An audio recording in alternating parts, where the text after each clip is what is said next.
right, welcome to Stop Questioning Everything, the official Drug Receipts podcast, where we talk about art, subversion, science, skepticism, skating, and a whole lot more. My name is Arlo Eisenberg, and I will be your host. I'm also the artist and the creator behind Drug Receipts. Today is February 10th, 2022, and this is episode number 4. February 10th, that is an impossible word to say. In fact, I don't know does anyone else know how to say February? I feel like it's one of these things where, like, before I knew how to read, all these words were so easy. You just said them how everybody else said them. And then once you know how they're actually spelled, it's kind of a total mind F. It's like I used to say comfortable, like it was comfortable and easy. But then once I knew how it was spelled, I feel like now I always say comfortable, which is awkward and unnecessary. Same deal with February, right? Is it February or should I just say February? I think my solution just for most of my adult life has just been to say it fast enough and kind of mumble through it so that no one really knows. February. There you go. So today is February 10th, 2022. This is episode number 4. The first 2 episodes were combined. They were on our Discord, and we did a Q&A and what we call Q&A and STFU. Thank you very much. But last episode, we did our first podcast episode on YouTube. And so now that is Stop Questioning Everything. So this is officially the 4th episode, but there was a fork in the road. So we also have now ongoing the Q&A and STFU has its own track. And the next edition of that will also, I think, be the 4th episode. And they are on alternating weeks. So this week we're on camera, we're on YouTube. Next week we'll just be on Discord in a voice channel. So you're always welcome to join us there. A lot of real community engagement and interaction on the Discord because we're able to talk in real time and bring people up on stage. What's on the slate for today is we've got news. We've got our regular features. We're going to bring on Jessie and talk to her about what's going on in our social channels. We'll do some skeptic talk at the end. We've got some alpha for you and some sneak peeks. So a lot of really exciting stuff coming up. And most exciting of all, this is huge for me. This is a really funny way to sort of get a podcast off the ground, to start with your dream guest, the most exciting guest I could ever dream of having. And it's my daughter, LuLu Eisenberg. So there will, with all due respect to anyone else we will ever book, there will be no one who I am more excited to talk about or more proud to have on the show. So we'll be talking to her a bit later. And by the way, this is not just, a case of nepotism, although it is that, because this is my project, so I can bring on whoever I want. But it actually does tie in with the values and the pillars of the project. My daughter is a student at the University of Texas, where she's studying neuroscience. She works in the very first psychedelics research lab that's been established in Texas. So a lot of really interesting stuff that we can get into there. And also, we can talk about what it's like to be raised in a skeptical household, or to be raised with, this guy. So a lot of really interesting talk, we think, coming up. I also wanted to mention that since, now we have this YouTube channel, that if you are listening on a podcast subscription service where you are only getting the audio, we are showing some leaks. There will be some visual elements to this episode. So we will try to do our best to talk you through some of those things, make sure that we are giving a visual description. And we also encourage you to subscribe to our YouTube channel. And when you get a chance, go ahead and pop on. You can see some of the images that we're talking about. And we're also setting up a blog. So I think that we'll also be able to provide all of the content, maybe also some relative links or related links to the episode on the blog. We can give you more information about that as it develops, but just know that we are thinking about you as well if you're listening on audio. So with all of that said, let's jump into the show. We are going to start off with our routine checkup. So routine checkup is where we go through the latest happenings and news in the Drug Receipts universe. We will bring on one of our meds, our queen med, Jessie. She is Yes C on the Discord server. And she will bring us up to speed on what's going on with all of our social channels, Discord included. There is one sort of news item that I'll touch really quickly before Jessie jumps on. But as we are doing this, as we're recording this on Thursday night in the US, Friday for some of you elsewhere around the world, tomorrow afternoon, I'm going to jump on a plane and go to LA for the Fluff House LA event. I missed the first one in Miami. This is the second one. So very excited about going out there and rubbing elbows or rubbing shoulders with some of the people from the Fluffle. And we'll be able to, talk about, drug receipts a little bit. But looking forward to that. Very excited about Fluff House LA. So if any of you are going out there, please don't hesitate to come up, say hi. Look forward to meeting all of you in person. We're just one big community. And thanks to events like Fluff House, it's not just all online. We can also meet in real life. So Jesse, where are you at? Let's talk about what's going on in the social channels. Hi, Jesse. Hi. Hello, everyone. Coming to you live from my desk corner, where I am proudly chained and proudly dedicated to hanging out with the drug receipts community. So I'm super stoked to be here. Super Jesse, excited. did you do your set to match the theme of the Stop Questioning Everything background? I noticed you got a purple light going. You said it best. If we are not branded, who are we? Exactly. Well, I love it. I love it. Great touch. Job security. What can I say? No, but there's been a lot of really cool stuff happening in the drug receipts universe. I will say with a full confidence, full heart, that we have such an amazing community that's been developing in the last, how long have we been alive? Like two months now, maybe.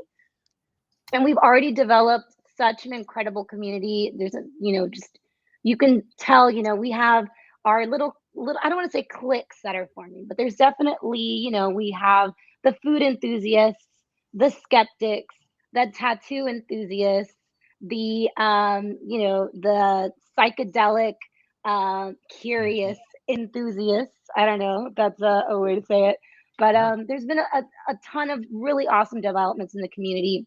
Our Twitter has been awesome. We've gotten amazing engagement on there, and there's been a ton of drug receipts, profile photos, profile pics, and I actually have a list of a few I want to call out. Cool. Aki Dennis, or a kid Ennis, as like I like to say in my head. I don't know. Correct me in the chat. Mr. LB and his wife, both these photos on their Twitters, and it's such a joy. Griffin Pot 3, who has been a huge supporter since the beginning of the launch. He also has one, and I just want to give a super special thank you to you guys for rocking with drug receipts the way that you do. So I love it whenever we drop new leaks and then they pop up in the PFPs. I mean, that makes my day. I love it.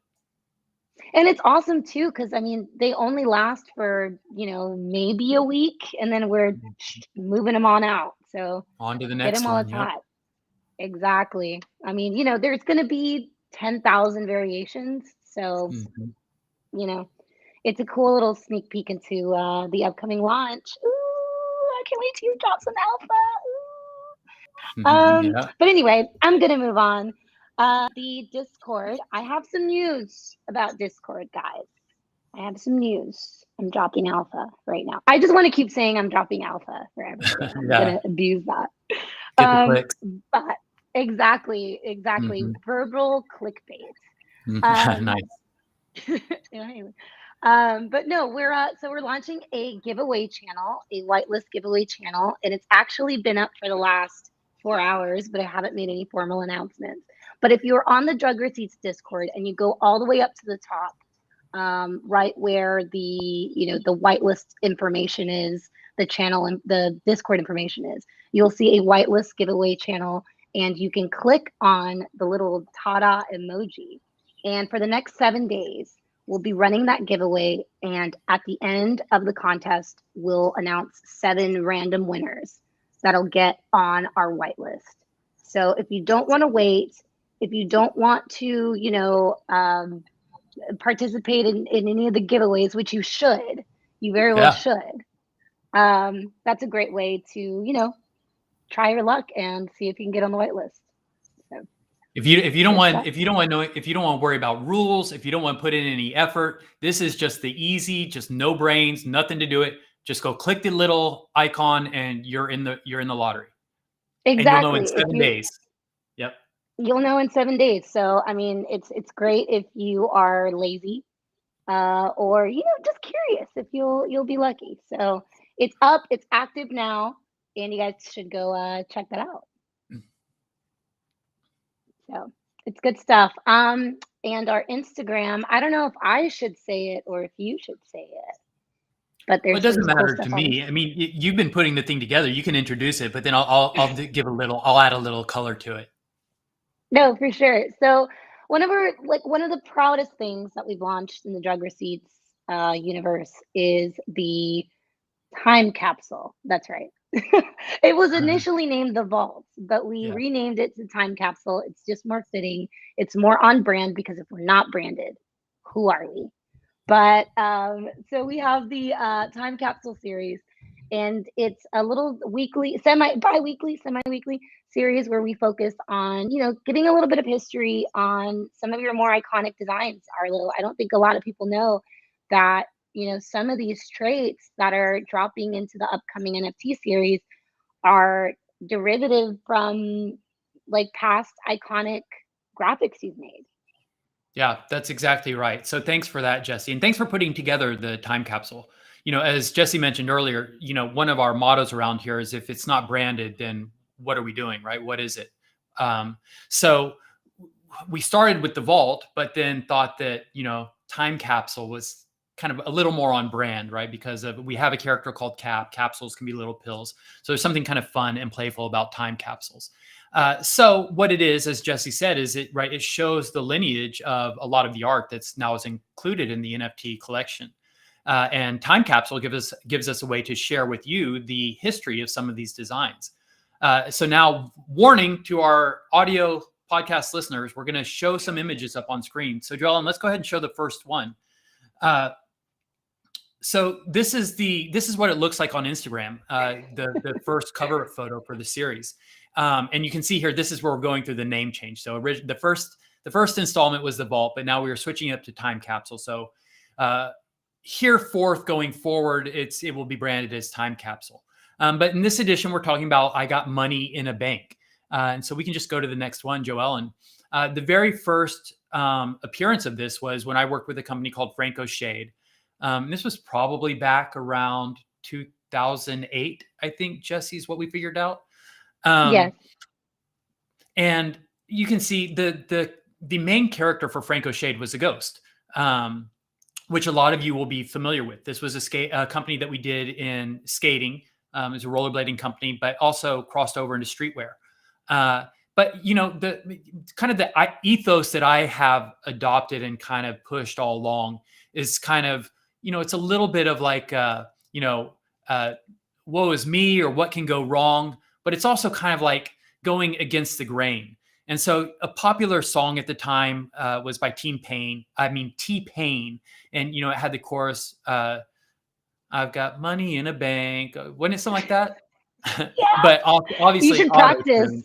You Huh? should practice if you're going to go to Flophouse LA because he's on the roster. He's on the bill Oh for yeah, flying. exactly. I better make sure I have that. That's right. He's on the bill at Clubhouse. Cool. So there, yeah, a little synergy there.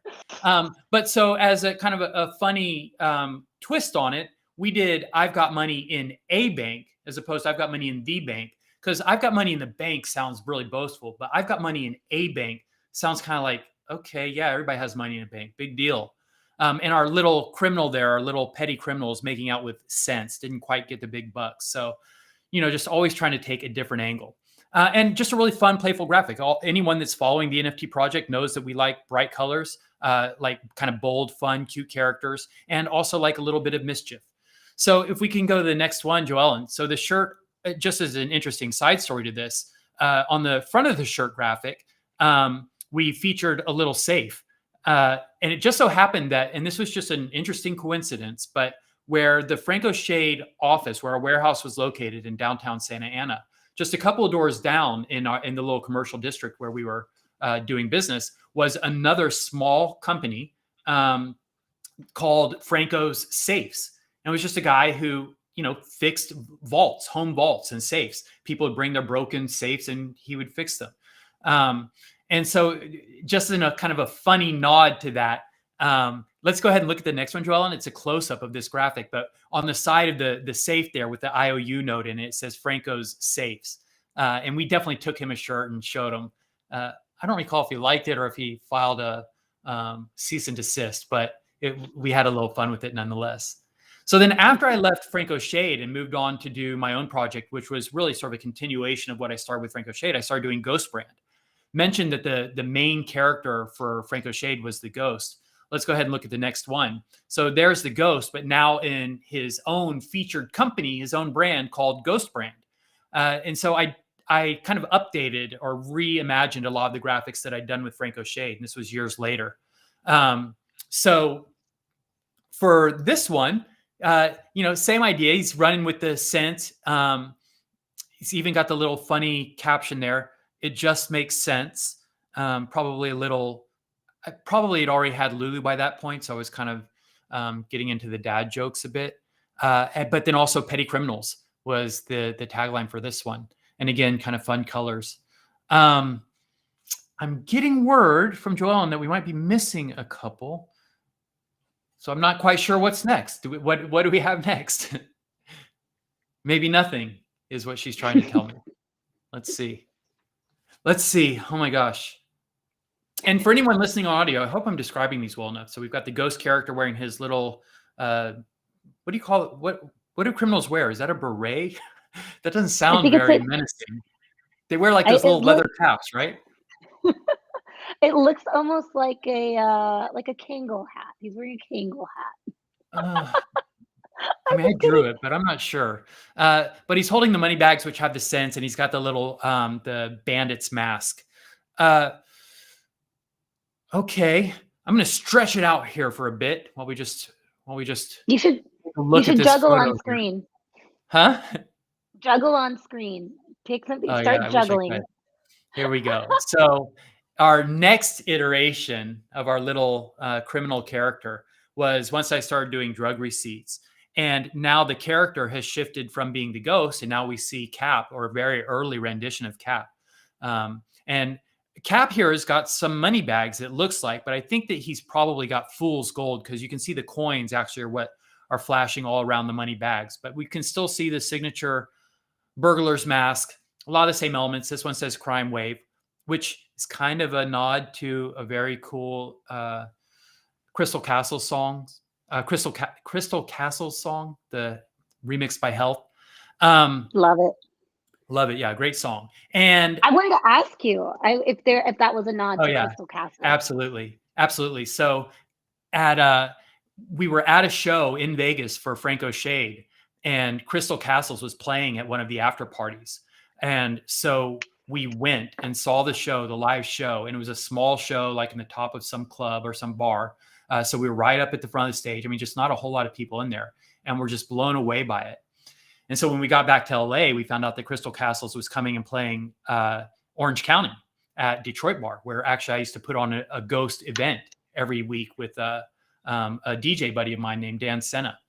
And so went to that, and actually they needed to borrow a drum kit for the set. They didn't have their own drum kit, or for some reason didn't make it to the show. So my buddy, since we put on a weekly event at the club, said, hey, they're using our drum set. If you want to put a logo on the front of the drum kit, it'll be up there, front and center during the whole Crystal Castle set. And so I made a giant Ghost Brand vinyl sticker, and we put it on the front of the drum kit. And I've got photos from that show. It's so sick with Crystal Castles up there with the Ghost Brand logo on the drum set. Yeah. But then we found out they're playing 2 more shows in Riverside. So we drove out, an hour to Riverside to see the next 2 shows. I mean, we were just like all in on Crystal Castles. Really loved it. So great music if for anyone who hasn't checked them out yet.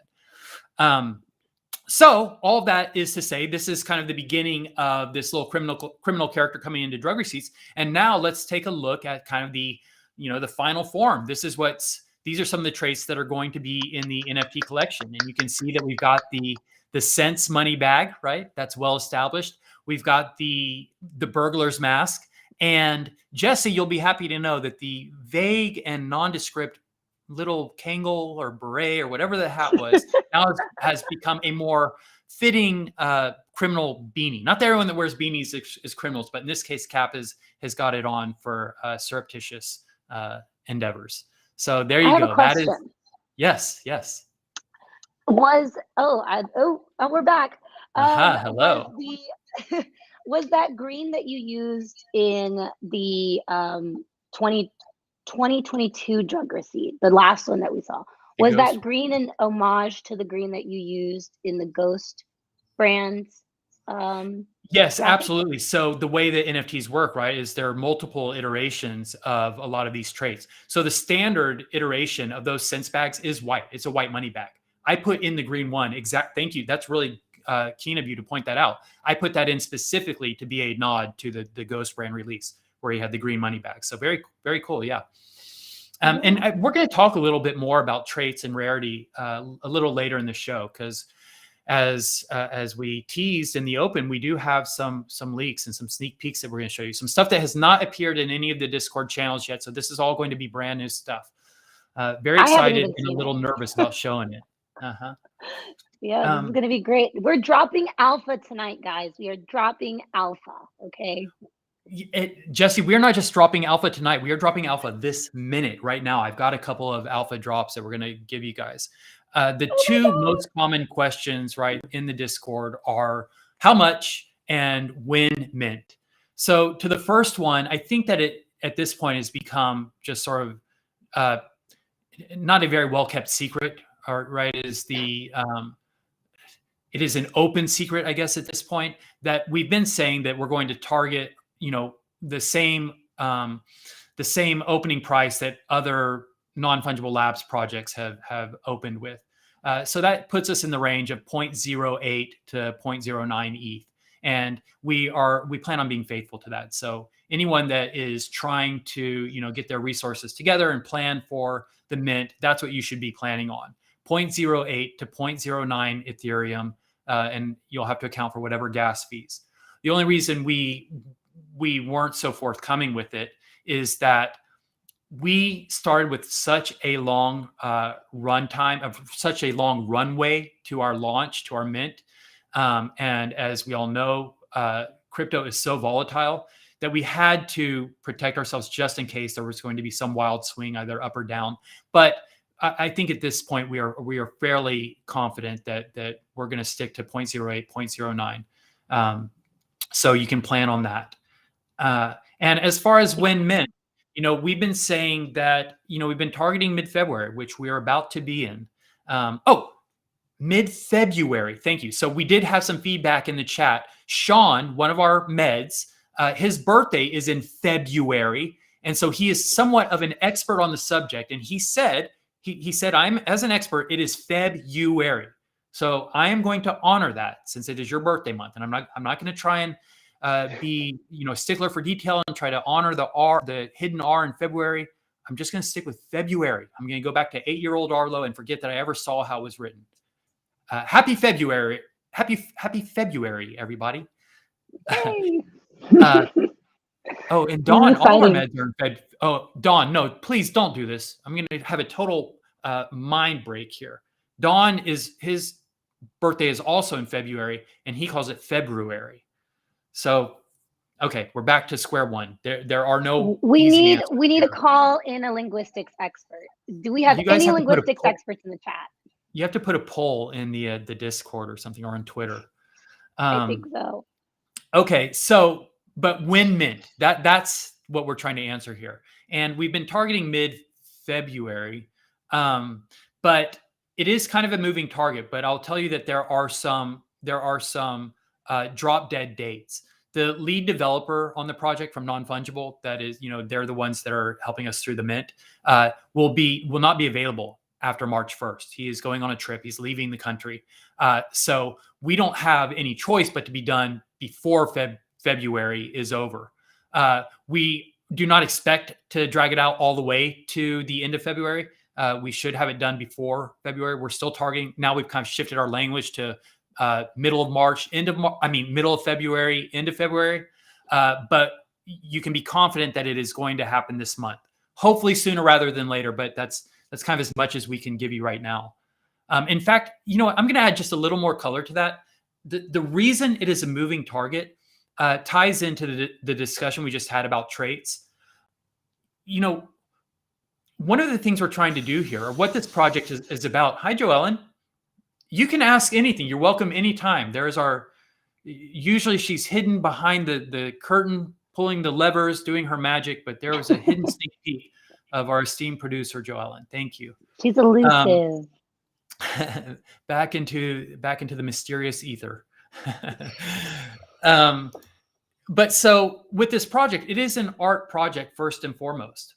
And that is a little bit of a differentiator from, I think, a lot of the NFT projects that are out there. You know, it looks like with a lot of NFT projects, you know, you take your avatar character and you put them in a position, and then it's almost like you can picture a group of art directors in a room and saying, you know, what's something that you can put on a face, or what's eyewear? And then they just go goggles, glasses, laser eyes, you know, all these things. And then what's something that they can be holding? They go fishing rod, balloon, bowling pin, ice cream cone. And it's just, you know, it's just a mixed bag. You just throw it all out there. And then, you know, someone just draws all those things, ice cream cone, fishing rod, and they just do all the things. Ours is different. I feel like, Arlo, you are so dynamic and so excited about this project that you are the conference room. You are 15 people in one little crammed conference room throwing out ideas, and it's just ongoing and nonstop. I think you just described yourself. But even more than that, Jesse, right? Because it's not sitting in a conference room pulling ideas. It's exactly what the time capsule is about. It's just looking back through the 30 years of history and reintegrating those themes into the new project. So there's a real lineage and a real history to all the things. I'm not just going, oh, an ice cream cone is something he can hold, or an ice cream cone is something Tabby would like. I want it to be tied to the history of the art, because the art has a consistent sort of theme and point of view running through it. And so all the traits are, you know, fit into that universe. Definitely. I mean, there's decades of work to comb through, you know, and even if it's not overt or an overt illustration, it's a reference to a moment in time that, you know, shaped you or shaped, you know, thousands of people around the world. So it's I don't think a lot of people know just how much of, you know, this history is embedded in these traits and in this artwork. And it's really fascinating. Well, that's why time capsules exist, right? So we can bring people in and give them some insight into the history. But another angle to that, or another reason that this affects our mint date and why it's kind of has been fluid, is we are making, you know, it's a 10,000 release. And so whereas when you kind of do the mixed bag thing, you just throw a bunch of stuff in there, it's like, okay, random thing, random NFT, and then hopefully you'll get something super rare. Hopefully you get laser eyes or some gold attribute. And then boom, I've got a really valuable one. And all the other ones just look kind of like schlock. For me, it's really important that each one looks awesome. You know, people are paying money for these, and I want them to be something that people would be proud not just to own, but to display, like to be really stoked to have it. And so with our collection, it's not just about, you know, how many traits can you throw together. We're spending a lot of time in how many traits can't go together, because we don't want it to look like schlock or like unformed or uncurated. There is, you know, I think it's exciting what some of the randomness will produce, some things that we can't expect or anticipate. But it's the reason that we have to do our due diligence and our quality assurance. You know, we are going to run the random generator multiple times before we ever release to see what kind of things come out of it, to see what we have to correct. But the bottom line is we are trying to make something awesome for each and every person that participates in the drug receipts release. And so there will be unique traits, and there will be super rare items, and people will be super stoked to have them. But you don't have to have those things to be stoked on what you've got, because they're all going to be really cool. And hopefully also additionally, you know, something that happens organically, you see it happen in other popular NFT releases. I've seen it in Fluff World. You know, there are super rare traits is one way that you establish value, or you set kind of the how desirable an NFT is. But there also organically, there will be things that people just like or prefer on aesthetic. And so hopefully we'll start to see a whole lot of that. And sorry, Jesse, but one other huge aspect I forgot to mention that makes this thing a little more complicated is, we started out talking about how a lot of NFT releases are that, that one avatar position and you just throw glasses on. We've got 4 different characters. And so that means we have to adapt all the attributes to 4 different bodies. And so that just complicates the process a little bit, adds a whole lot of layers.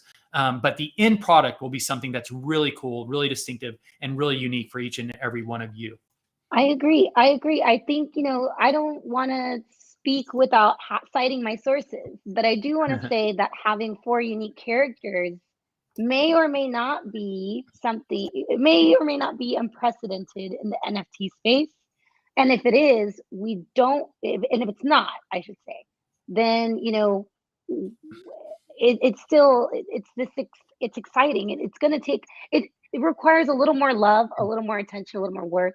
And Arlo, you are, a perfectionist, and you're not going to allow, something to be out there if it's not just pristine and perfect. So, there's a lot of quality to look forward to. There's a lot of, dynamicism. Is that a word? Dynamicism to the collection and history, and it's really exciting. So even if, and I can't speak for everyone, but I will. Even if we have to wait a little bit longer just to get it dialed in perfect, I promise it's so worth the wait, because what we're doing has, I promise you, in the NFT space, never been done before. Yeah, well, I'm all on board for that. There are, I'm sure, thousands of NFT releases, so I don't want to be too presumptuous. I guarantee you there are other things out there probably, but none that have our characters, and we don't think any that have put as much care or thought into it as we are. Dawn actually Dawn showed me a collection recently that has ghosts and ghouls and goblins and zombies. But they're all still, the way the characters are, even when they have multiple characters, they're all still formed to be in the exact same position. So you don't have to change the traits. Our unique body types are distinct from character to character. And so that may be unprecedented. You might be right about that, Jesse. We've definitely made more work for ourselves. In fact, because when you say, we put a lot of love and a lot of work into this, Dawn added into the chat, and a massive spreadsheet. So he's been working very closely with me on getting us to mint. And yeah, he's not kidding. I mean, it is just, it's hundreds of traits, it's billions of combinations. So it is a big undertaking. But we do have a cutoff. So we can't just noodle it forever. So you can look for it this month. We're very excited to get it out to you.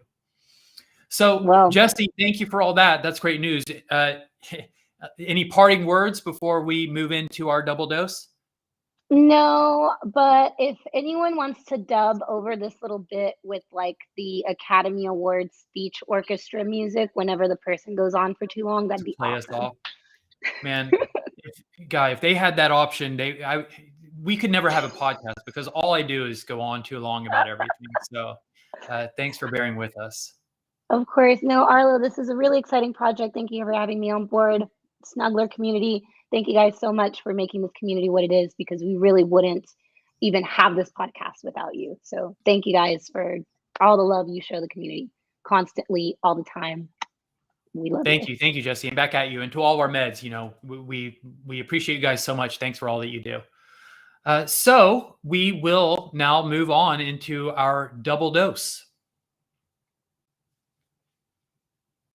So double dose is a recurring feature of the podcast. It's where I get to speak on 2 separate ideas of my choosing. The first one we call a mega dose, and it's usually a little broader in scope, speaks to some of the bigger themes of the project. And then the second one is our microdose, where we get a little more granular, focus in on something in particular. For the megadose topic today, what we're going to talk about is drugs. Surprisingly, what a surprise, drug receipts. We're going to talk about drugs. But it's something that comes up in the Discord a lot. As Jesse said, we have, there's kind of a psychedelic little sub-community forming within our channels. And I want to make it clear kind of what our position on drugs is, because although drugs are explicitly stated in the name, this is drug receipts, it's not a project that is advocating drug use. We use drugs more as a metaphor for morality, or for moral ambiguity, I should say, because drugs are something which, although people can have pretty strong opinions about it, whether they, are drug enthusiasts or see them very favorably, or whether people think that drugs are bad or dangerous, or might take objection to drug use. What we are advocating for here is something more nuanced, something, as I said, more like a moral ambiguity. And one of the things that's interesting to talk about that, because it plays out kind of in our character selection, in the way that we have curated the NFT release, because this project started, drug receipts in particular, started probably about 7 years ago, 6 or 7 years ago, after I moved back to Texas from California. But I started doodling drug characters on receipts, or just little drug themed doodles on receipts.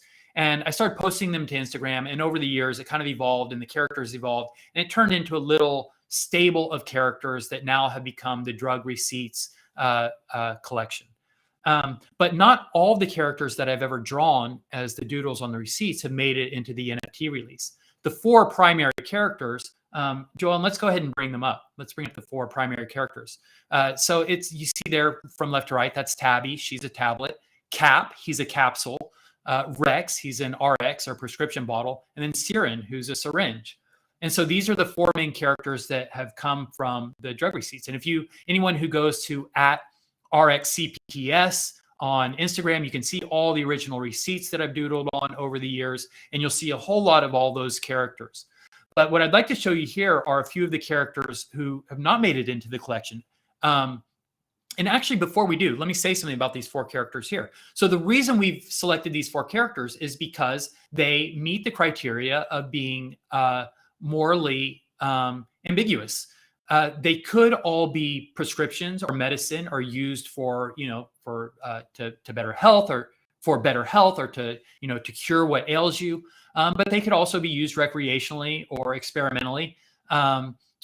So we are putting these characters out there not with any strong statement of endorsement or objection to who they are or what they represent. We are leaving it open to interpretation. It's more, again, the characters are less about the actual drugs or drug use, and more about the moral ambiguity and being open to kind of nuance, and sort of questioning things that maybe people find.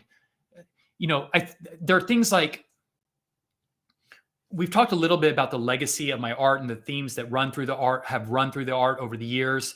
And a lot of themes that have shown up time and time again in my art, are things like religion and drugs, things that, push people's buttons and that people have strong opinions about. And I think a lot of what I've always been trying to accomplish with pushing those buttons is drawing people back into an area, back into a gray area, where we can kind of have deeper conversations about these things, and not just get so entrenched in our preconceived ideas or attitudes towards things which might otherwise be found objectionable or controversial. So with that said, let's look at some of the less ambiguous drugs. Joellen, you can go ahead and bring up the next one. These are taken straight from the drug receipts. So this one is very clearly a Xanax pill, right? Nothing ambiguous about that. Now, Xanax could be prescribed, right? It is actually a prescription pill, so it could kind of meet the criteria. But if we used a Xanax pill like this, I think most people would take it as, as being something provocative and suggestive of kind of prescription drug abuse. So this little character does not have a name, but did not make it into the collection. Let's take a look at the next one. So this is a mushroom, and I think a lot of people would be very happy to see this character in our collection. Maybe even we should hide one somewhere in the 10,000 release and make it super rare. That was a spur of the moment idea. So guys, don't hold me to that. There's a very good chance we will not do that. In fact, Dawn is probably like having having a seizure over on his side of the monitor, because he's like, stop adding stuff to the collection. We're trying to get this thing done. But this is a really cute character.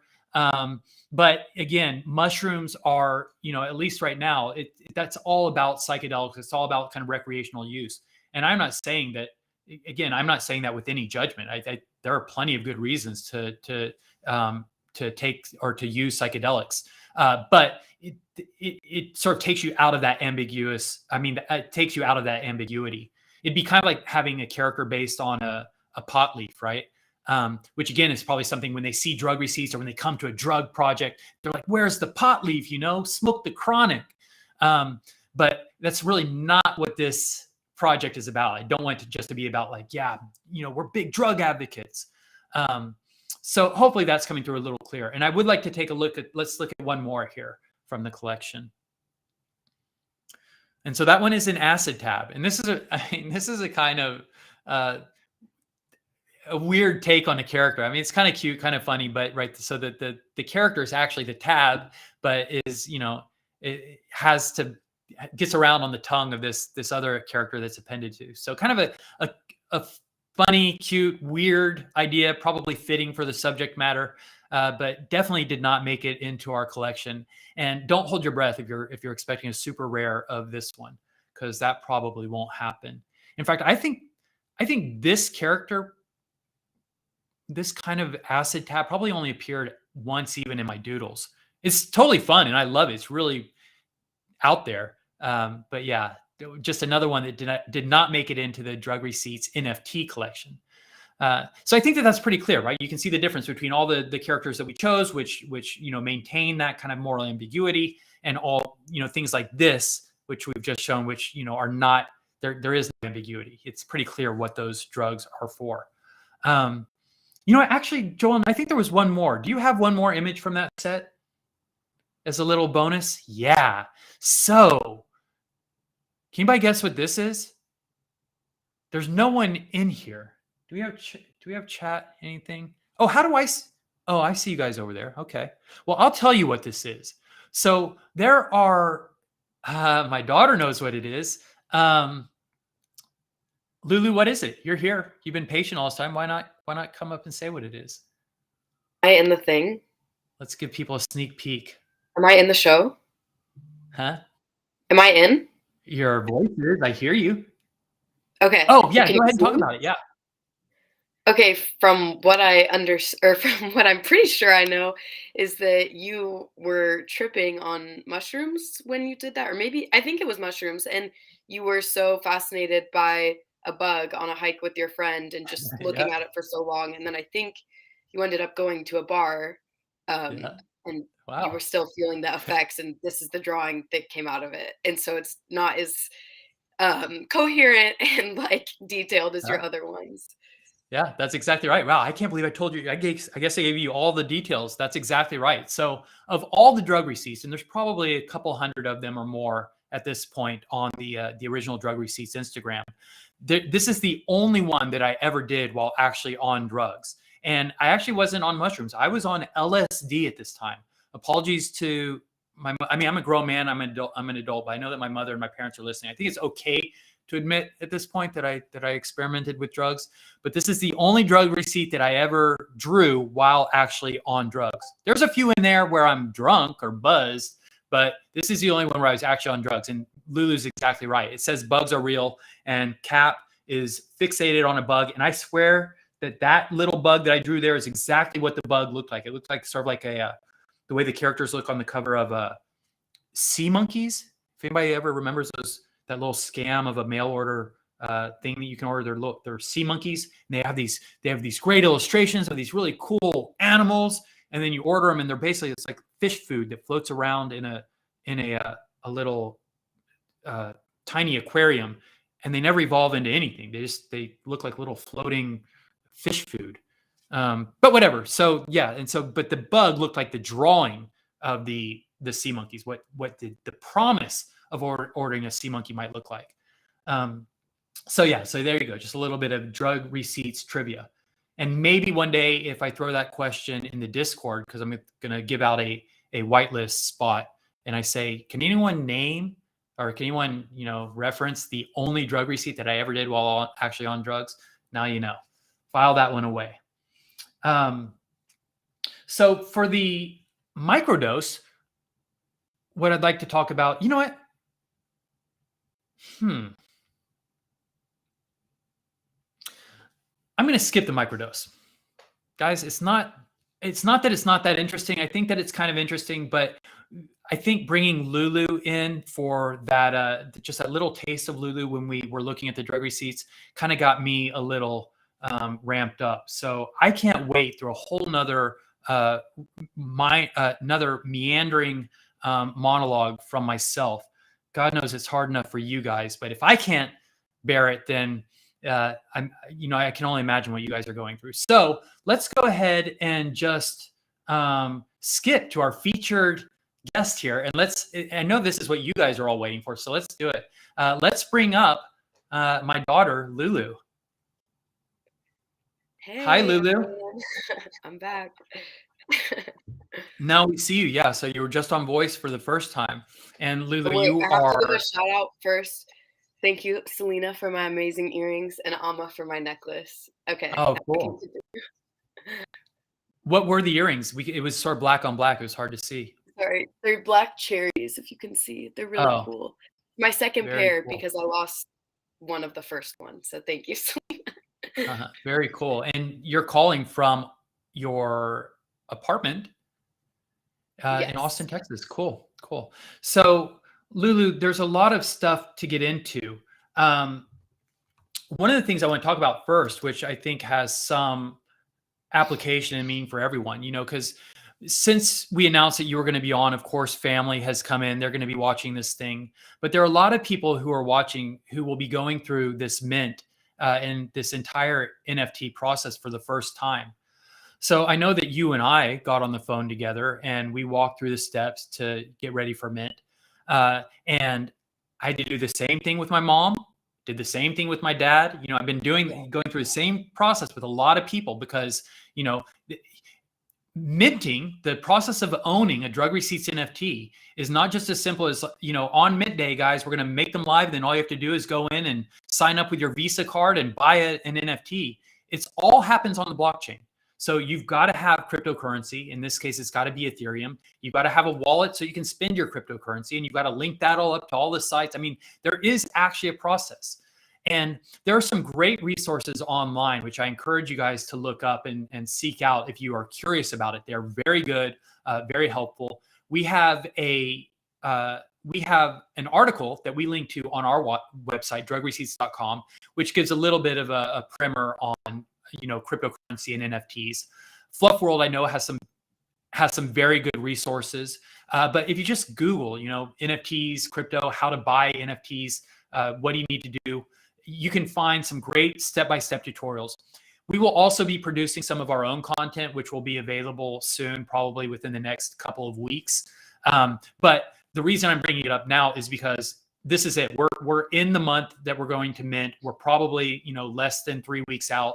And as Lulu will tell you, and anyone that I've set up, myself included, once you get your cryptocurrency and then you have to transfer it to your wallet, there's a very good chance there's going to be a hold on that transfer that's going to take over 2 weeks. So if you think you're going to go in at the last minute and go through all these steps and be ready for mint, it's not going to happen. That cryptocurrency will never make it to your wallet and you will miss out on the mint. It doesn't mean you won't ever be able to own a drug receipts NFT because they will exist on the open market. But your only chance to get in on the mint, where they will be hopefully as cheap as they will ever be, and where you can get your very own, unrevealed drug receipt, you've got to start taking the steps now. And those steps really quickly, I'll tell you, when I did it with Lulu, it took how long did it take, babe? Like 15 or 20 minutes? Yeah, it was pretty quick.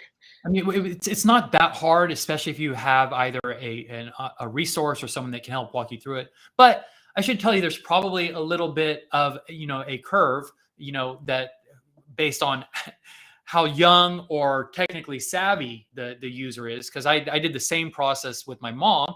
Took a little bit longer than it took with Lulu. And I did the same process with my dad. Took a lot longer than it took with Lulu. I did it with your mom. What are you talking about? Oh, I didn't set her up? No, I did. How long did it take? Well, we had some difficulties along the way, but it wasn't either of our faults. Okay, so the only one who's at fault here is me for trying to take credit for something you did, but I do a lot of that around here. That's why, it's my project. Um, but I'm just kidding. No, absolutely. So that's funny that you helped mom, but I helped my dad. And Well, the and you point is, taught me, so right. The point is, be prepared. It can take a little longer, depending on how familiar you are with all the different aspects. Oh, and one other thing I should say about that. Oh, so 3 steps basically, really quickly. You've got to have some kind of a crypto currency trading account, right? So that's going to be something like Coinbase. That's where you buy and sell your crypto. But then you also have to have something else which is separate than that, which is your wallet. And Coinbase has its own wallet, but it is separate than your Coinbase trading account. So you would have to set up each separately. There's another very popular wallet, probably the industry standard right now, which is called MetaMask. You can use that as well. But just it's important to know that the trading account where you buy your crypto is separate from the wallet. 2 separate things that you have to set up. And then there's also OpenSea, which is where these things will be traded, where the NFTs are bought and sold on the open market. And something will happen in between all of that, which is the mint, which is we will have a special website set up where you will go on and click a button and you'll be able to mint you'll connect your wallet to it, and then you'll be able to mint your NFT. As we get closer to mint, we will put out more information that will guide you through this stuff. It will become more and more clear. We will provide all the resources we can to make it as easy as possible for you. But I'm giving you warning now, you've got to start getting your ducks in a row if you want to be available for mint. And as long as we are sort of introducing you guys all to this world, one thing that is imperative to point out is that this world is rife with scams. So it makes me very nervous putting my mom out there, putting my dad out there, because people are going to come at you. They're going to look like a drug receipts account. It's going to have our branding. It's going to have our characters, and they're going to say, this is Drug Receipts Official. We've got a special early mint, or we've got a special discount on mints. None of that is true. We're never going to send you DMs in Discord. You're never going to get a DM from us on Twitter or on Instagram, not about anything that we're trying to sell you. So don't click those links. You can just ignore them. If you're in the Discord, turn off your DMs. And if you do get something that you can't tell, reach out to someone. Call me, call a relative, call a friend, someone that you know. Say, hey, what's going on here? We have already had at least one rollerblader that I know of who's come into the community and got taken for a scam, lost a few $100. He replied to a DM that was not a real mint for something from Fluff World and lost his money. So just beware. Beware. There are a lot of scams out there. So Lulu, hi, how are you? Great. How are you? So Lulu, there's a lot of things, that I think that we can talk about that tie in really neatly with the pillars of drug receipts, the drug receipts project. And one that is very obvious is that you're studying neuroscience at UT. Why don't you tell us a little bit about how you got into that? Okay, yeah. So I would say definitely what started my interest in neuroscience initially was you. And that kind of came off of you teaching me about science from a really young age. I feel like I was always very curious about the world and I had a lot of questions, and the answers that you provided always related back to science. And you showed me kind of that was a way that you could find reliable answers about the world. And so growing up, I really liked science, but I also really liked fashion design. So it Yep. could have been either one. But as I was in high school, I really did like science and math. And my senior year of high school, I did an internship at the neuroscience lab at UT Dallas. And we were researching pain and using mice as a model. And as someone who doesn't eat meat, killing and dissecting mice was pretty disgusting. But I loved the science, and it was just really cool and inspiring. And at that time, I was debating between 3 different sciences. I was interested in astrophysics, environmental science, and sustainability and neuroscience. And just being in the lab, I was like, I could see myself doing this forever. It's so meaningful to me, and it has the potential to help many people. So, yeah, that's how I got into it, and it's been my major since I've been at UT. I'm a junior now, so my 3rd year, and I've loved it.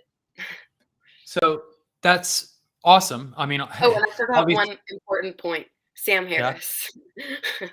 Oh yeah. So we went to actually go see Sam Harris speak in Austin.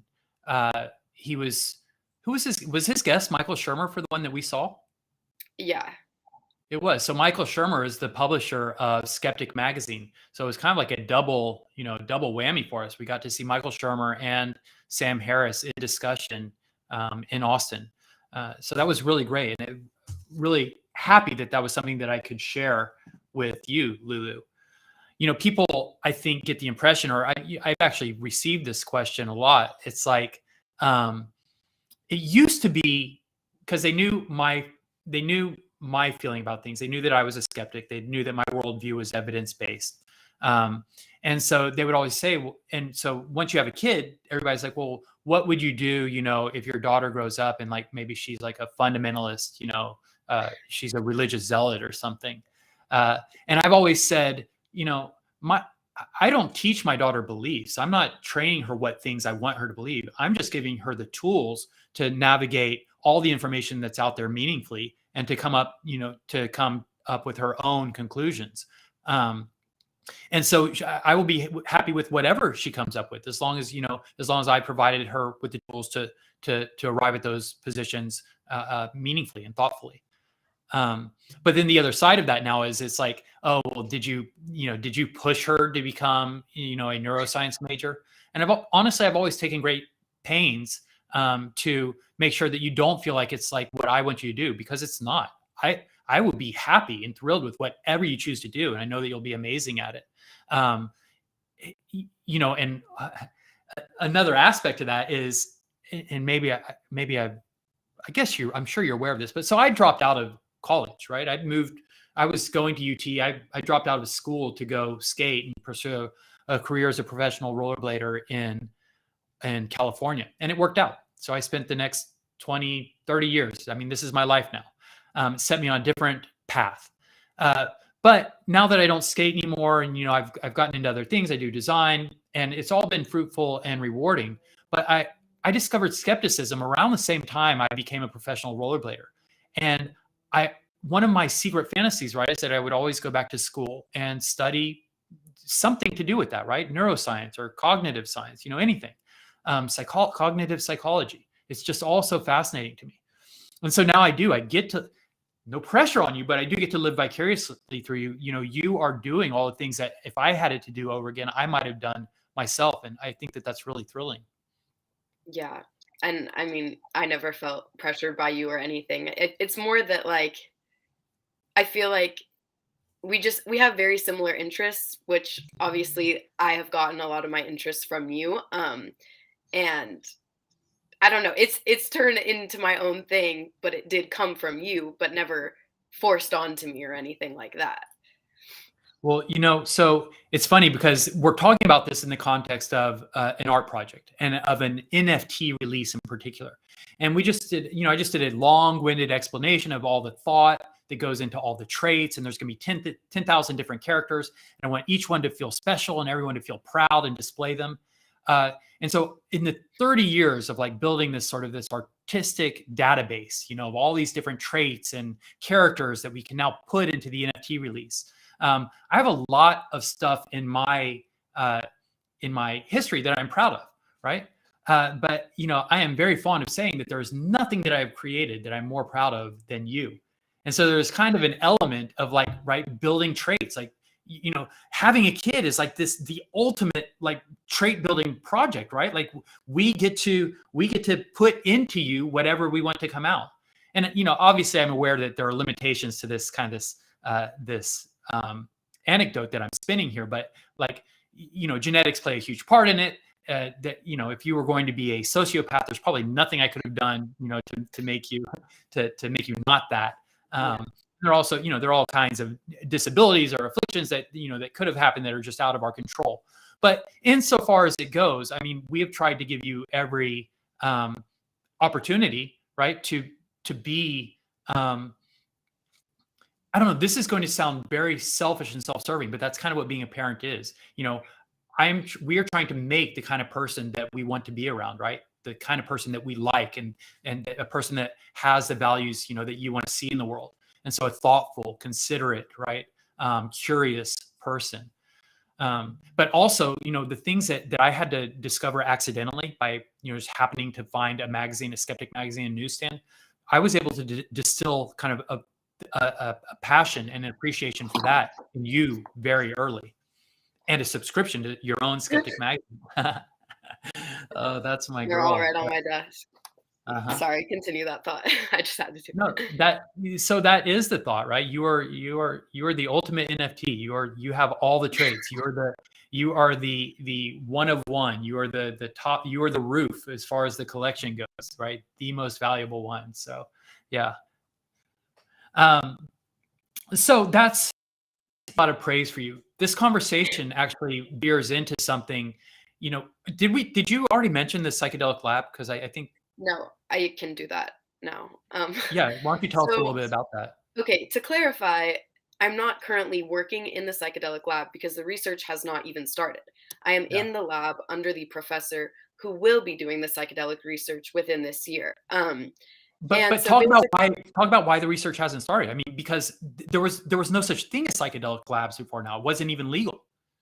yeah, I mean, the professor has had to go through like a lot of trouble to get this going. And the reason that it's now finally starting is because they were able to secure enough funds to get the initial research started. And I believe they're still looking for donors. So if anyone's interested in donating to that, you definitely should. It's the Fonzo Lab. And basically what the plan is that they're going to be looking at psychedelics. I believe at first they're going to be starting with psilocybin to help with severe anxiety, depression, and PTSD, and use those, like, they're going to do sorry, excuse me, they're going to use the psychedelics with a care provider, so it's not just like on your own taking these drugs. And my professor, Dr. Fonzo, he's planning on looking at psilocybin with transcranial magnetic stimulation also.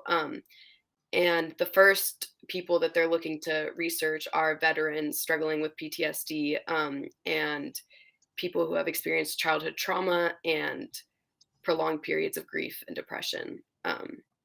So yeah, I'm really excited about it. I reached out to the professor a few months ago because I was looking for a new lab to do research in, and I was looking up psychedelic research in Austin, and that was literally the only thing that came up. And so I reached out to him, and he said, you know, we're not doing this research yet, but if you want to come to the lab and we'll show you how to use the fMRI machines and, you know, just get you comfortable being in that setting and, you know, working with the human patients. So I've been going to the lab and helping with the current studies that they're doing right now, which also deal with PTSD, but in a different sense. You know, it's interesting because this kind of makes the case for what we're advocating here, right? This defense of nuance and the value of more thoughtful, less polarized conversations. Because, you know, because of the prohibition on psychedelics for so long, you know, we've been denied the opportunity to pursue all the really promising research, or all the promising aspects of psilocybin and these psychedelics on all the things that you mentioned, anxiety and depression and trauma. And so now that it's finally been declassified and people are able to start doing proper research on it, you know, it stands to offer a whole lot of benefit to a whole lot of people. But again, because of sort of entrenched kind of puritanical ideas about drugs, you know, that entire avenue of research has been cut off for so long. So definitely an argument for nuance. Yeah, it's interesting because, you know, even if all the studies come back and psychedelics don't help at all. They do no better than placebo. We still need that research. And so it's just the Right. fact that it has been suppressed for so long, we are so behind. And I mean, the preliminary studies do seem very promising. So I don't think that will be the case. But Right. even if it is, at least we will know. And that's the beauty of science. Exactly. Exactly. So that's enough about science. Let's talk about some other stuff, some interesting stuff. When I knew that you were coming on, there's something that's been, you know, when I'm drawing drug receipts, when I'm working on the traits, like I'll put on the TV just to feel like there's someone else in the room, or just to not feel quite so isolated.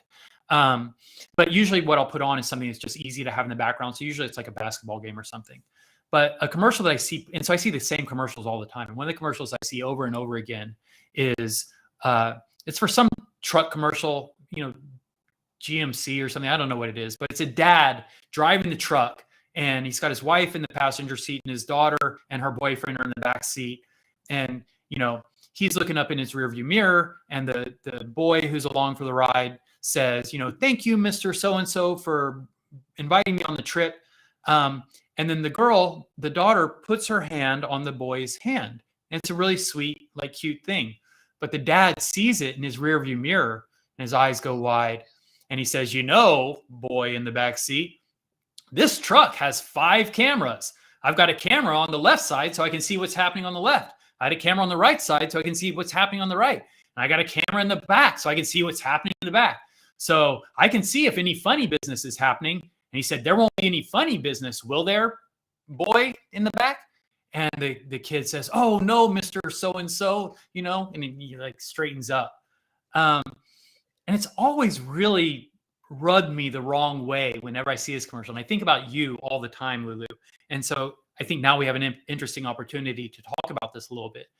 Because, anyone who's ever had a daughter, you start hearing it immediately. Like, when you have a daughter, people, they say to you, oh, you better have your shotgun ready. And then especially as you start developing into a young lady, and people, and you're beautiful and you're attractive, and people are like, oh man, you're really gonna, you're gonna have your hands full. You better get a extra lock for the bedroom door or whatever. And it's like, I always have felt really uncomfortable with that kind of talk. And the way I've approached it with you, we talked about how we're instilling these traits in you, and we're kind of building a person. And so we did that with skepticism and science, but also the brain is so incredible, and kids are so incredible, and all these things. But so, it's not in a fairly deliberate way. We are sort of modeling a brain a little bit.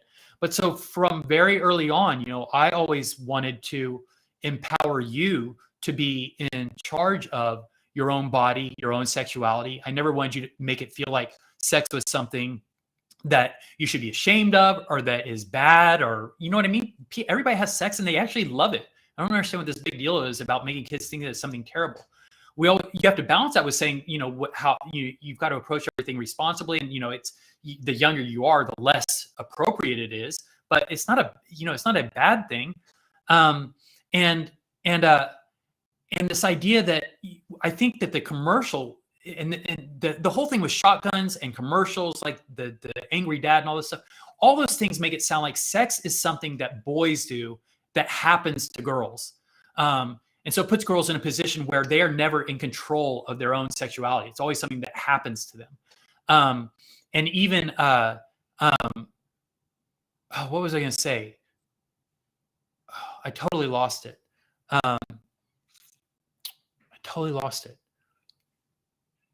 That's all right. But so, babe, why don't you talk a little bit about, do you recall any of these conversations? Or, yeah, I'm telling you my perspective as a parent, like these things that I feel like I've done deliberately. But what has your experience been? Like, okay, I think I understand your question, but It wasn't a question, it's just a ramble. That's all I do. I feel that in the sense that you raised me to give me the tools to form my own opinions and, understand science and be a critical thinker and think in that way, it's kind of the same with how you gave me the tools to be in control of my own body and to know like what I am okay with and what I'm not okay with, and to know that I I have the freedom to do what I want. I just need to make smart choices. And you gave me the tool set to make those smart choices. Mhm. And I don't know, I just feel like I'm very lucky because I've never really felt a guilt or shame or anything like that from my sexual experiences. And like even with my relationships, like I have had a boyfriend in the past who was like so scared to meet you and thought you were gonna just like be intimidating Mhm. and all of that Yeah. stuff. And like every person I've had a relationship with, you have been very welcoming and kind to, and like you always give them the benefit of the doubt even if they suck. And but so yeah, I don't know, I just feel like you put me in a really good position to live freely and not be ashamed of something that is very human and natural, and especially for women, that is women get put down for all the time. And I feel like it kind of made me like hyper aware when other girls would call girls, "Oh, that girl's a whore, that girl's a slut," excuse my Mhm. language. Yeah. And that always rubbed me the wrong way. It's like we can talk about other parts of their character, but like Yeah. how much or how little they have sex does not matter, and that Right. we should not be judging them based on that. Exactly. Exactly. It's interesting because similar concept, but like, another thing that I made a conscious effort to do was to never criticize what you chose to wear, right? I let that be your choice, and whatever you felt comfortable with, however you wanted to present yourself, that was up to you. Um, because, kids these days, right? Sometimes the outfits can be provocative, but I always deferred to whatever you were comfortable with. I think we probably did have some conversation at some point where, part of the responsibility that goes with that, I think that I told you, there is uh, there is a boys like sex, right? And they are attracted to women. And so there is a very easy way to get attention from people. You can be provocative and be suggestive, and guys will give you attention. And if you understand that and you use it and responsibly, fine. But I think that there are a lot of people who use that as a crutch. They don't build the other aspects of their character so that they have other things to offer. And I always caution you against relying too much on that, because that's really sort of cheap attention. And if you can get people's attention and hold it because you're interesting and you're intelligent, and you're fun to be around, then that's a lot more sustainable, and you'll form deeper connections with people as a result of that. And I feel like because you did get those skill sets, and you put the work into developing them, that then how you present yourself is only part of the package, right? And so it doesn't really matter. Right? Yeah, I completely agree because I definitely think I was focused more on my appearance like when I was younger in middle school and high school, but that's Mhm. just how it is at that age, Yeah. boys just want the hottest girl or whatever Yeah. dumb stuff. But now like getting older, you realize that being attractive, it doesn't mean much, it only gets you so far, and then it's like what else? And so you're exactly right. Just building who you are and your interests and your intelligence and your creativity, that is what makes someone attractive. And those are Yeah. the I things love that I it. care about developing within myself. And I think that it does make me more attractive, like, just being like that. So I don't know. So you said that. Oh, you know what? So let's talk about putting these traits into practice, right? Because I feel like I've kind of been self-serving and giving myself a lot of pats on the back, like, man, I put such good traits into this person, and what a good dad. But really, the hard work comes with you, right? You're the one that has to live it and put it into practice, and then take these ideas and make them your own. And you are responsible for building your own character. And so you mentioned all these guys that you bring around. You said some of them, even if they suck or whatever. Which, by I the way, didn't I say have it not like disliked that. anyone. Huh? You said all these guys you bring around. I didn't say it like That's that. not what I mean. I'm saying, but the guys that you've dated, I was trying to paraphrase whatever you said. Whenever I've met Okay. your boyfriends in the past, I've always been nice and welcoming to them, right? And you Yes. said even if they weren't, Yeah. even if they sucked. Which, by the way, I've never thought anybody. I liked all of the guys that I've ever met, um, at least in the moment.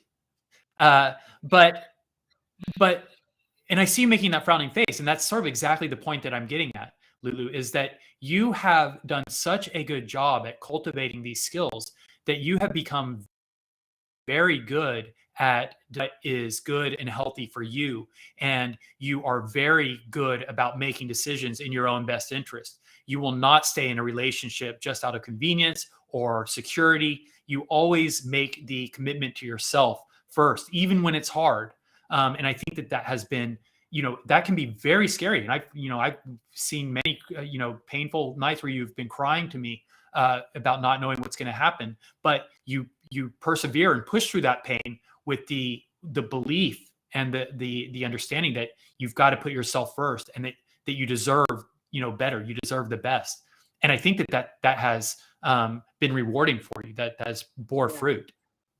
I think honestly, where I get, what I think of like where I get such strong feelings of self-love for myself really comes from my parents and my family. And like I feel really lucky, because I feel like throughout my whole life everyone in my family has just given me so much love and support. And so when I have all of the people who I love the most just Mhm. sending me so much love, it's like how could I not love myself, And like Yeah. how how would my grandma feel like if she knew how this guy treated me, Like she Yeah. would Right. hate that. She would Yeah. probably cry, like, Yeah.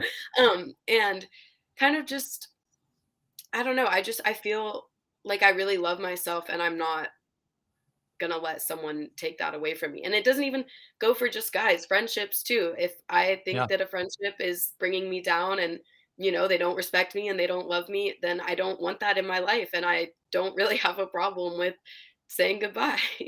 I mean, Yeah. obviously it's hard, but Yeah. you you have to do what's best for you, and you got to be careful with who you surround yourself with, because it really impacts you. Yeah, I think it's a really powerful skill to possess. So good for you. That will serve you well in life. I'm glad that you brought up family, because I've been talking a lot about kind of the influence that I've had on you. But you're right. Just like there's a lot of stuff that's out of our control, right? We don't control the genetics, but you also lucked out by being born into a great extended family. All of your grandparents, your mother.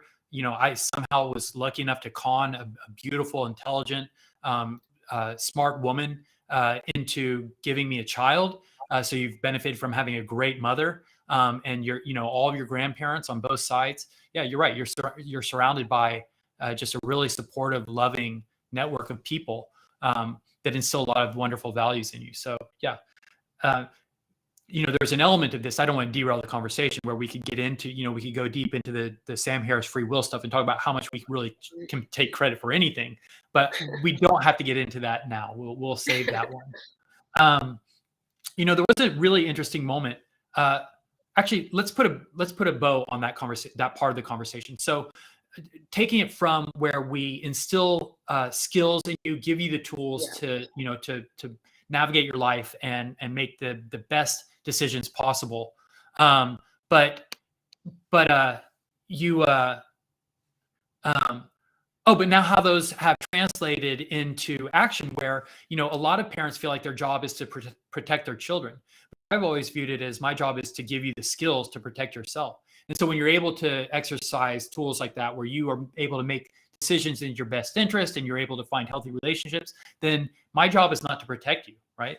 It's just to stand back and offer support whenever you need it, but to let you sort of be the best version of yourself and continue to give you, offer advice or skills wherever they're welcome. But yeah, it's mostly teaching you to be the best version of yourself. So how about we do some, so I've got sneak peeks waiting that I can show people, or we can do a really provocative. Do you want to talk about when I came home early or not? I don't think so. So let's do some sneak peeks. So Lulu, we've got some, I've got some graphics here that I'm going to share with the audience, and I want you can stay on and you can react to them with us. I've been doing leaks in the Discord fairly regularly. About every week, we will update the actual leaks channel, but oftentimes in the actual mainline chat, if I'm up late working and I see something that's cool, if I put together a combination of layers I think is kind of cool or exciting, I'll just drop it into the mainline chat to get a little bit of reaction. It's also a little bit of kind of doing some focus group work there, see what people like and respond to. But what we've got here today are some sneak peeks that have not been released anywhere else, not in any of the Discords, not on any of the social channels. We're going to show them here first. And I know Joellen's going to wait for warning. She wants me to tell her exactly when to pull it up. So I'm trying to think of what the first one is. I think I know what it is. And Lulu, you're familiar with the project. You know what's out there, so you might appreciate these as well. But let's go ahead and look at the first sneak peek, Joellen, and then I'll just speak to it. Cool. So we have shown in some of our leaks that Cap has a rainbow body, but the other characters will have this rainbow variation as well. Here we're showing Rex with his rainbow body, and Rex's pill cap functions like headwear. So you'll notice in some of the NFTs, Rex does not have his pill cap because he's wearing a baseball hat, for instance. So the pill cap is actually a separate trait for Rex. He's the only character that gets it because it goes with his pill bottle, but it is a separate trait. So it can be different colors. So here you can see the pill cap is pink, whereas the standard one will be white. And also Rex is holding a knapsack. We'll probably do a time capsule on this at some point because the knapsack is something that has definitely recurred frequently in my work. Had a very popular, iconic graphic a long time ago. It says, "See you assholes later." Oh, thank you for that. But so right here, we're showing Rex holding the knapsack. Guys, we have traits that I definitely have traits that we're sitting on because I want for there still to be some surprises when we get to mint. The truth is a lot of the surprise will just come from the combinations. I mean, there's going to be so many unique variations that no matter, even if we do show them all, there's always going to be surprises and thrills. But, whether it is warranted or not, I've been holding back some traits, and the knapsack is definitely one of them. So, Joellen, let's show the next one because I want to go a little deeper on this knapsack conversation. Actually, go back one. There's one other thing that I need to set up before we talk about Tabby. So I also want to point out, because we've also introduced the one sock. The one sock is, again, another great candidate for a time capsule because I've been doing one sock for a long time. And again, it's just kind of has a little bit of this woe is me quality. It's just silly and absurd. But so that is one sock that we've introduced. Now we can go to the next one, Joellen. So a couple of things here that change. Now we see a more rare version of the knapsack with the RX pattern on it. And the RX pattern itself is a nod to an old Franco shade pattern that we did called the Quitters pattern. So everything in the collection has some legacy, some tie to some historical creation. But here we have a different one sock version. Tabby is saying one sock here in her speech bubble, and the speech bubble itself is a trait. So there are different expressions. Something that I love doing is hand-drawn type. The characters fit into these squares so snugly that it was hard to find a way to incorporate hand-drawn type. So what I did to work it in is there are several ways that we have hand-drawn type. One is in the speech bubble. So we've got several different expressions that are going to be in the collection. One is in the sunglasses. When the characters wear sunglasses, I've got expressions written across their sunglasses, like one that says, flim flam, for instance, or far out. And then the third way that I've incorporated handwritten type is the characters can hold picket signs. And for those of you listening on an audio podcast, we're not showing any of these things as I'm talking. I am just talking. Right now, what everybody's looking at is Tabby, but she's got a speech bubble that says one sock. And so because the speech bubble that says one sock, I probably prefer for it to occur when the characters have one sock. I wanted for there to be at least a couple of traits that had the one sock, or that had a one sock element, so we could get that speech bubble in there a few times. There will be different versions. So here we're showing kind of the base one sock trait, and this one sock is obviously distinctly different because it's got a hole in it. So this is the one sock with a hole in it, but this is a tube sock, whereas the other one was a bit looser fitting. and this one has a hole, but there are other variations of that as well, some sock patterns and things like that. And of course, Tabby here is wearing a gold crown, which is an attribute that we have introduced in the Discord. So that got a leak in the Discord. The gum on the foot, that's been released before. What's new here is the knapsack and the one sock with the hole in it. So let's take a look at the next one. So this one, there's nothing really totally new here. The full rainbowed out cap body is something that was released recently in the Discord. What we're looking at here is a picture of Cap. He's got a full rainbowed out body. So normally Cap always has a black bottom and then the top is colored. We do have a version of Cap that has a rainbow top, but with a black bottom.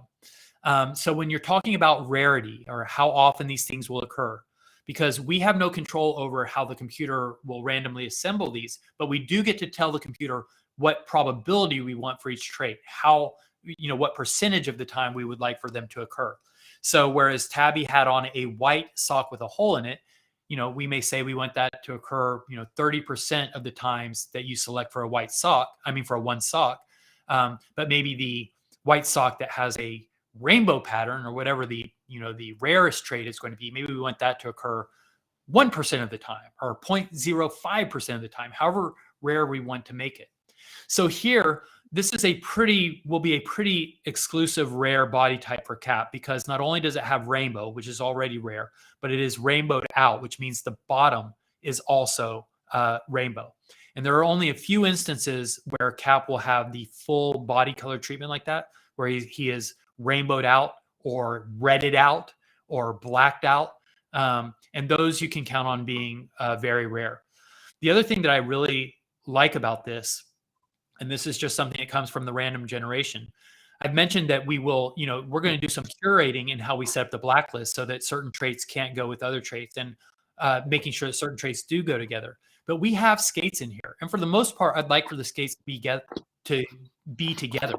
But I really like the idea of, just some weird kind of absurd off the wall things like this. As long as they look cool, because at the end of the day, I want them to be art. That's the most important thing.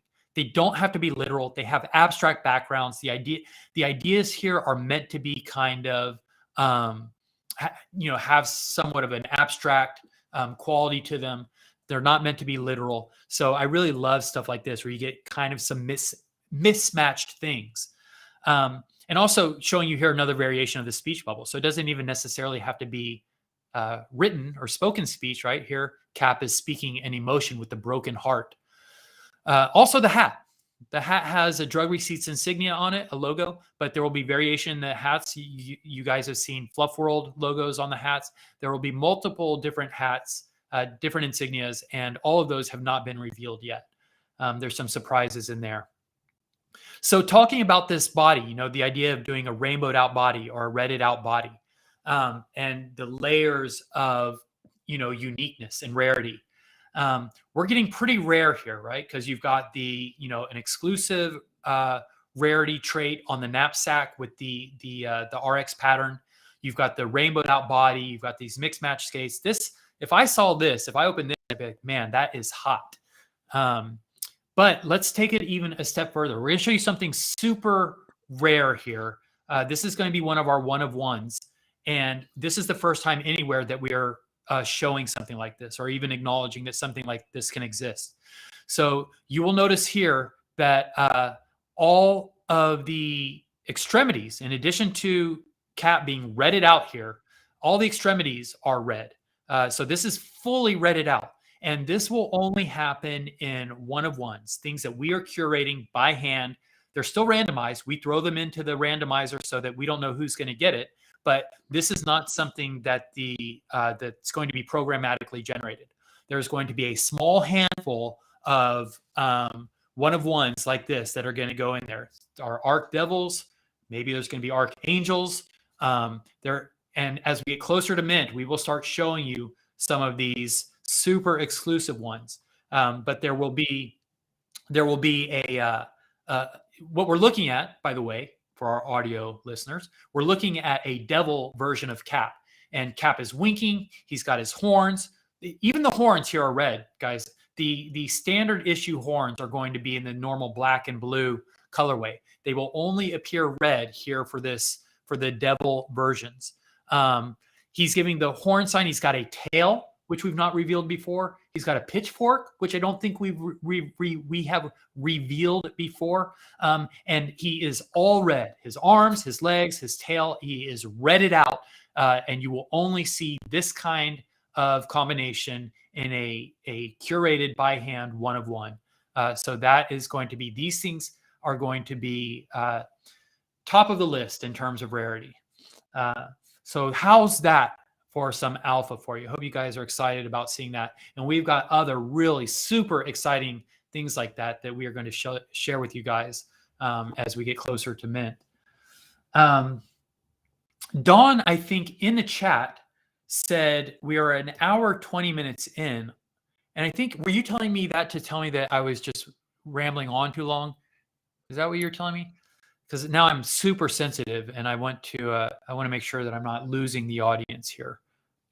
Just keeping track, just letting me know that we're an hour and 20 in. Okay. It felt like shade, but maybe it was just so I knew how long we've been in here. Well, how about in the interest of opening things up and not just having me talk to myself or to Lulu here, why don't we open up some questions? So I see that we've got the YouTube chat going on over there. I know that the chat in the Discord has been going on. In fact, someone's got a so what PFP. Cool, love it. Meds, time for you guys to step up the plate. What have you got for me? Let's see if we've got a good question. Oh, there are no questions. Surely you guys have been in the main line asking for questions. I know that they have. So Dawn is with you guys in the Discord. If anybody in our Discord has a question that you'd like for us to address here live on the podcast, go ahead and type it in there and he will filter it in to us. Likewise, if any of you in following along on YouTube, if you have questions, I know that my mother is in the chat and there's no way that she doesn't have some embarrassing question that she could throw out for Lulu to answer or for me to answer for that matter. And guys, we have just revealed some super incredible, first looks at some super exclusive traits here. So certainly there's got to be something someone can come up with for a question. But don't worry, if there are no questions, listen, I have no trouble filling up the space. So we've got more content that we can move on to. Just want to give you guys an opportunity to be heard here or to have your questions answered. Okay, wait, I see a question. What's that? It says, have I seen Hoax 2? And if so, what are my thoughts? Go for it. Have you seen it?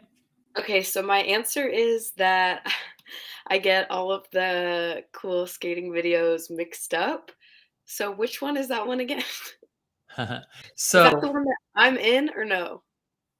You're in What You Believe In. This one that I have a poster for right there. Lulu is in a little baby in a onesie. Is Hoax 2 the one they played in the Netherlands? Hoax 2. No, that was What You Believe In. Those are all What You Believe In. Okay, yeah. So maybe I've only seen one. I feel like I've seen it because I hear that all the time, but I honestly can't think of it off the top of my head. So Hoax 2 is like Hoax 2 is is that the one where Amma? Yes, that's the one where Amma finds out that I have a Prince Albert. Yeah, exactly. Yeah, exactly. I've seen that clip. In fact, Hoax 2 is the kind of video that I would not like to watch with you because it has a lot of kind of cringy moments that would be especially awkward to watch with my daughter. Okay, yeah, I don't think I've seen it. Like when I used to always watch shows in your room with you and they would always be the weirdest, most awkward shows and you would pause them until I left. You always came in at the worst times. Yeah. Okay, but so I guess you haven't seen Hoax 2 and I'm okay with that. I'm glad you've seen What You Believe In. That's a cool one. Huh? I don't think Am I allowed to see it? Oh, yeah, no, of course you're allowed to see it. I mean, it is kind of cool because we travel around the country. So we come to Texas and we stay at Alma's house. On last week's episode of the podcast, I showed old photos when the tour was in Dallas. Alma brought a photo album, and she has pictures of Brooke and me and Mike when we're all here. We're in Alma's old house with Alma and Baba on Fernview, whatever that street was called, Fernwood. But so it also goes, another one of the stops, Lulu, this will be meaningful to you, was in Washington, D.C. And we stayed at Aunt Karen's house. So that's in the video as well. Yeah, it's crazy. So there are definitely things in there that will be of interest to you. You'll see Alma. Okay. Yeah, I'll definitely watch that. So thank you for the question. So Lulu, you've got another question for you here. What highlighter are you wearing? I'm actually not wearing a highlighter. I don't own highlighter, but I always put like some just like sparkly eyeshadow on my nose like that, and that's the extent of it. So yeah. If you hadn't mentioned the sparkling eyeshadow in your nose, I would never noticed it. But now it's all I see. Every time I do my makeup, yeah. Huh? Oh, it's cool. I do it every time. Very cool. Thank you. So we've got a question. How many one-of-ones are there? Honestly, the one-of-ones, because I'm doing them by hand, it's not as essential that they go into our master spreadsheet. They don't have to be accounted for in all of our traits. So that is actually something that's still a work in progress because I am making them. Right now, we're probably at about 9 to 12 one-of-ones that already exist. It will probably be somewhere around there. There is actually another special category, which we've talked about. So the actual one-of-ones, which are curated and have traits that only exist in the one-of-ones, like the devil that we showed you, that's probably going to be somewhere in the range of 15, right? But there will be probably a slightly wider set, maybe in the range of another 20 to 50 out of the 10,000 that could also possibly be curated. They wouldn't have any exclusive traits that only appear in the curated set, but they would be NFTs deliberately put together, like some of the ones that I've shown you guys here, just to make sure that we get the combinations where all the traits come together exactly how I envision them. I'm such a perfectionist and such a creative dictator that I can't stand to let all of it be left completely to chance and let the computer run the random generator completely without supervision. So there's probably going to be a set of NFTs that I will make sure are in there as well. Not sure how that will affect the rarity, but it's just something that I definitely have an eye on that I think is going to happen. So there's a question that says, what is your opinion on psilocybin? I'm not even sure who they're asking. I'm not even sure what it means. Like Lulu, do you have an opinion on psilocybin? Is that something we want to answer? No I don't comment? know who it's for, but I like psilocybin. I mean, I'm obviously very interested in studying it, and that's something that I would like to do, hopefully, as I continue researching and becoming a scientist, like maybe for graduate school, maybe that's what I'll focus on. I'm not sure yet, but yeah, I do really like psilocybin. And I know people who have microdosed on their own and had great results from that. And I have had some personal experiences with psilocybin that have been very enlightening and eye-opening. Yeah. So we just got a question here. It says, this is a big one, I think. Maybe it'll be good, Lulu, since you're here to be with family, since this is a family affair. But Sean, one of our meds, said, what was it like and how did it feel to put in your notice at Eisenberg Agency? I can imagine it wasn't an easy decision to make. And so, yes, this is a little bit of deeply personal alpha that we will drop here. But when we talk about the fluid and moving date for the mint, one of the other contributing factors here to kind of the moving timeline is that I have a day job. So in addition to the 120% of your time that this NFT release requires, I also have a job that requires 120% of my time. And so splitting my efforts between those two things and my attention has just really been untenable, honestly. Certainly not sustainable. What it's resulted in is just not a whole lot of sleep, cutting out other areas of my life, like just not making it to the gym, not eating regularly, certainly not sleeping very much. And ultimately over time, that doesn't serve anyone, because then you end up not being able to give your best to any projects.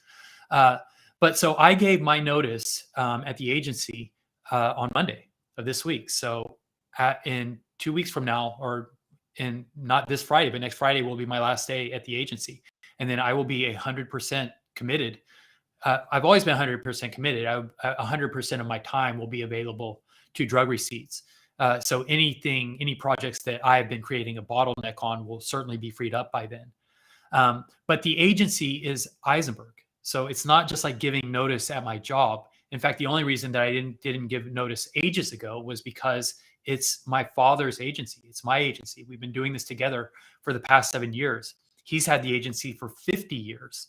And I have a deep, deep connection and respect for the company. It goes without saying that I have a deep and immense respect and love for my father. So I feel like I don't even have to mention that. That goes without saying. But the company also is something that I care a lot about and that I'm deeply interwoven in after 7 years of being there and being the creative director. So it is with a heavy heart, and it is bittersweet, as excited as I am to be moving on to pursuing. This is very sentimental, babe, right? No, I'm laughing at a question that just came up. I know. Same thing happens to me. I keep seeing what people say in the chat. Okay. I'm just giving you a hard time. But so yeah, as exciting as it is to be moving on and really moving on to the project that I honestly feel like I was born to do, drug receipts. Drug receipts is honestly the culmination of every skill I've ever amassed in my life. We talk about Lulu's character traits and the project that has been. Well, there's also been the development of my character, and what that is now. The most perfect expression of that is drug receipts. This is really the project that I was born for and that I've been waiting for. And so it's a no-brainer that I have to pursue it. But it is bittersweet that pursuing drug receipts, this project that I was born to do, means leaving my father's agency, which I was being groomed to take over. Right? He is close to retirement age. We were all thinking about the next chapter, and then this opportunity just sort of came out of left field, and it's just something that I have to do. I have to do it. So this next week and a half, yes, is painful. It's going to be another week and a half, another of hell, really, where I am doing, basically spending night and day on both projects. But at the end of it, it will be all drug receipts all the time.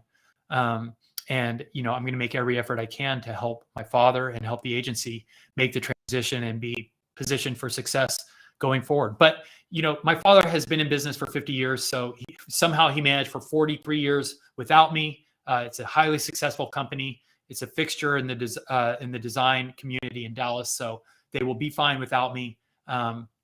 It's just sort of a bittersweet transition here as we work through it. So, Sean, thanks for bringing that up. So I guess we can move on, right?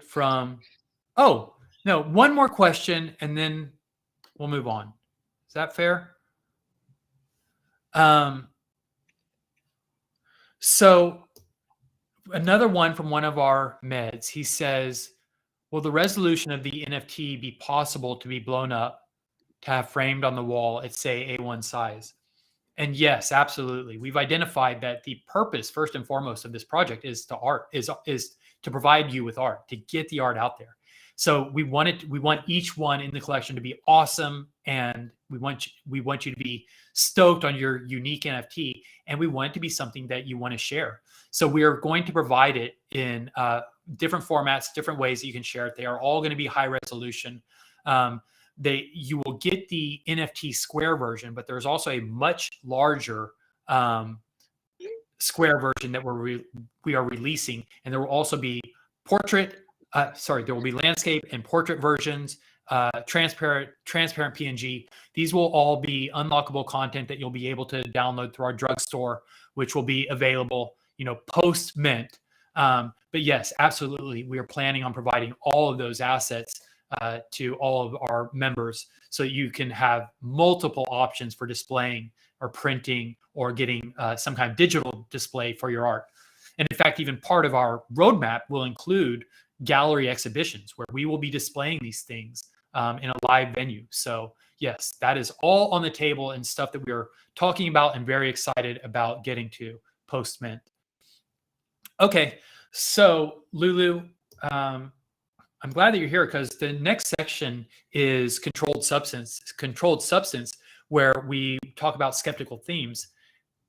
Controlled substance. Right, that's exactly, in the pre-show, I told Joel, and I said, I will announce the title and then I'll lay out so it's very clear when we can put up the title frame.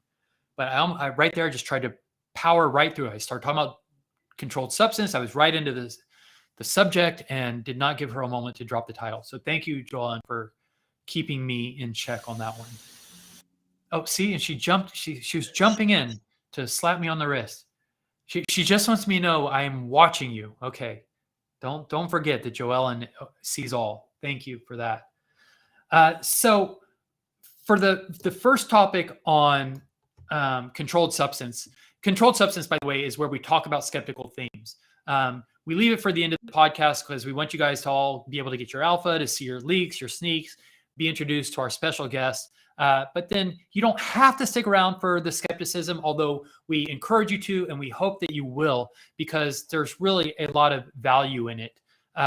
As I hope that we've demonstrated in the molding of the mind of our guest on the show today, being able to take a critical approach to the world really bears a lot of fruit in all aspects of your life. Just being able to be a critical thinker, being able to consume information and process information critically and thoughtfully, and using the tools of skepticism. So we're going to have some skeptical talk here. The first item on the agenda is actually not really skeptical. It's just a wrap up of a conversation that we had last week in our Discord on the Q&A and STFU. But we had a conversation about art, and I was trying to distill down this very, the core definition of art. I was trying to distill it down to its core criteria, the core elements. What is it in a sentence? And Dia and I had some nice conversation back and forth, but I don't feel like I ever paid it off with kind of the final just elevator pitch or just the short, concise sentence. And so I would like to say that here because I had a little bit of time to write it down to work through it. And we're not going to have a conversation about it here. I'm just putting it out there. I've been meaning to add it to the Discord, but I didn't want to just drop it in the Discord and then leave it without being able to follow up with conversation or being able to comment or respond to comments. And I've just been so pressed for time lately that I just knew I wouldn't be able to give it my attention. So I'm going to mention it here, and then maybe we can follow up with some conversation in the Discord. Maybe I will post it in the Discord now. But here's my working definition of the most distilled down definition of art. Movements, sounds, and or colors purposefully arranged with aesthetic intention to arouse emotions in pattern-seeking sentient beings. Okay, so that's out there. I will put it in writing because it's best when you can actually stew on each of the components individually and kind of understand where it's going, but definitely there is something to that. And I encourage any of you listening, or once we get this conversation going in the Discord, but once you see this definition that I put out there and you consider the criteria, see if you can think of any examples that break the mold or that break the rule, anything that would not fit into this definition of art, because that's right. That is a proper skeptical approach. If this thing is really going to work, we have to first try and break it. And then if you want another topic starter, can AI produce art? It's something that we actually talked about in depth in the last Discord, but there's definitely room for much more conversation around that, especially since the thingies in the fluff world, or in the kind of the fluff universe, the thingies are AI. They are creating art. So it's not just, a flight of fancy to have this, this esoteric conversation about art. It is related to these projects because AI is producing art in the metaverse, in our non-fungible labs ecosystem is here. So let's talk about it. All right, so let's talk about some skepticism. Lulu, in our Discord channel, in our Discord server, we have a skepticism channel, and there are some really great conversations going on in there. And some of our community members have become particularly active in there. Dia now is functioning like as a skeptic moderator, which is great because, as much as I'm not able to be in there, it's really important that someone is in there that can answer the questions and that can guide the conversations, because skepticism is not something that can just be intuited. It's not just, a lot of people think skepticism means it's just, use common sense, right? Well, skepticism is exactly not just using common sense, because your common sense will mislead you all the time. It will lead you astray. Skepticism is real tools. It's a specific tool set. There are skills and tools that have to be studied, have to be learned. You will not just divine them on your own. So Dia, as a trained and practicing skeptic, it's just immensely valuable to have her in that channel guiding those conversations. And in fact, a lot of what we're going to talk about today is going to be me pulling stuff directly from the conversations and from Dia in particular. But so Mr. LB, another one of our frequent contributors and someone who your grandma, Lulu, has had a nice correspondence with. Mr. LB is out in New Zealand and ordered a poster, an old signed, X Games poster with a drug receipt drawing on it, little tabby character. But so Mr. LB has been dipping his toes into the skepticism channel, which we encourage everyone to do. It is there not just for skeptics to talk to themselves. It is there especially to introduce people to skepticism. It is there especially for people who want to learn more about it. So come in there and ask any questions you want. There are no wrong questions. It is an open and safe space for everyone. And we will absolutely introduce you to the tools and the skills needed to be a skeptic. But so Mr. LB said, I am new to skepticism as a concept, but not in thought process. He said, the way I look at it all is it's a safe environment to question the societal norms that we should never take for granted, to open one's eyes and mind to the possibilities other than just what we have been spoon-fed from the world around us. And so what Mr. LB was speaking to is kind of one of the other pillars, or some of the other pillars of drug receipts, right? It sounds kind of like subversion, like question authority or stop questioning authority. But this idea of really challenging conventions. And that is all true. And those are real important pillars of drug receipts. But those are not exactly skepticism. Skepticism is something different and something specific. And Dia and LB went on to have a nice conversation about this. And so I'm not pointing or calling LB out. He gets it. And this is exactly why the channel exists, so that people can come in there and learn more about it. So he perfectly, articulated some of the other values of the project. So that's all right on. But skepticism specifically is not, just like it's not about, just using common sense. It's also not just about having an open mind, right? Or being open to new experiences. Skepticism, as we keep saying, is a deliberative process that involves a specific skill set. And I keep throwing out this idea of skill set, and it's not recklessly. We are going to, right here in this podcast, we are going to introduce you to some of these actual tools in the toolkit. But before we do, I'm going to give a brief introduction to it. And, questions like I use Mr. LB as an example, but questions like that pop up in the Skeptic channel all the time. I'm just using Mr. LB as a way of introducing the topic.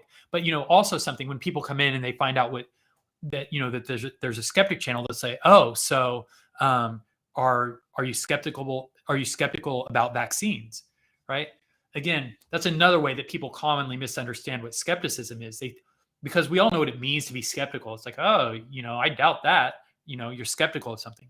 But what we are talking about specifically in our skeptical channel, in our skeptic channel, and when we talk about skepticism, is scientific skepticism. So it's not just sort of the casual vernacular, the colloquial way of saying I'm skeptical. It is a trained and deliberate thing. So skepticism, a kind of working definition of skepticism, is it's the application of scientific principles to all areas of inquiry, but with a special emphasis on the roots, causes, and effects of deception. So science already exists. So skepticism, as something kind of distinct from the scientific endeavor unto itself, has a special focus on deception. That's why there's so much talk about cognitive biases, logical fallacies, all the ways that our brains deceive us, all the ways that other people's brains deceive us or attempt to deceive us, our subconscious, all these things. Brains just are really great at being deceived. And skepticism has a special focus on how to mitigate those kinds of deceptions. That's a very dry way of putting it. And I'm about to now tell you a very eloquent way of describing skepticism. And this is taken from something that Dia wrote in the Skeptic Channel. We all have powerful underlying beliefs that inform our opinions and our actions, often without our conscious awareness. Skepticism is the practice of rooting out those thoughts and beliefs and holding them up to the light of day to see if they are valid. Doing this requires both humility and truthfulness. Those of us who practice it must be willing to be wrong, uncomfortably wrong sometimes, but the payoff is immeasurable. And this is something that we talk about often here. And thank you for that, Dia. I mean, I say it multiple times, but she says stuff that I would like to say, but much more eloquently than I could ever put it. But something that we emphasize here a lot with skepticism, we've talked about last week, every time we talk about skepticism, we will talk about, but it is this idea of fallibility and the understanding and the realization that we are capable of being wrong, and that on many occasions we will be wrong. When we're in an argument, when there's something that we don't get or that we don't believe or don't trust, often case it will be some misunderstanding that's happened in our own brains. So skepticism, as much as anything else that we will learn from it, it teaches us how to identify the cognitive fallacies, the cognitive breakdowns going on in our own minds.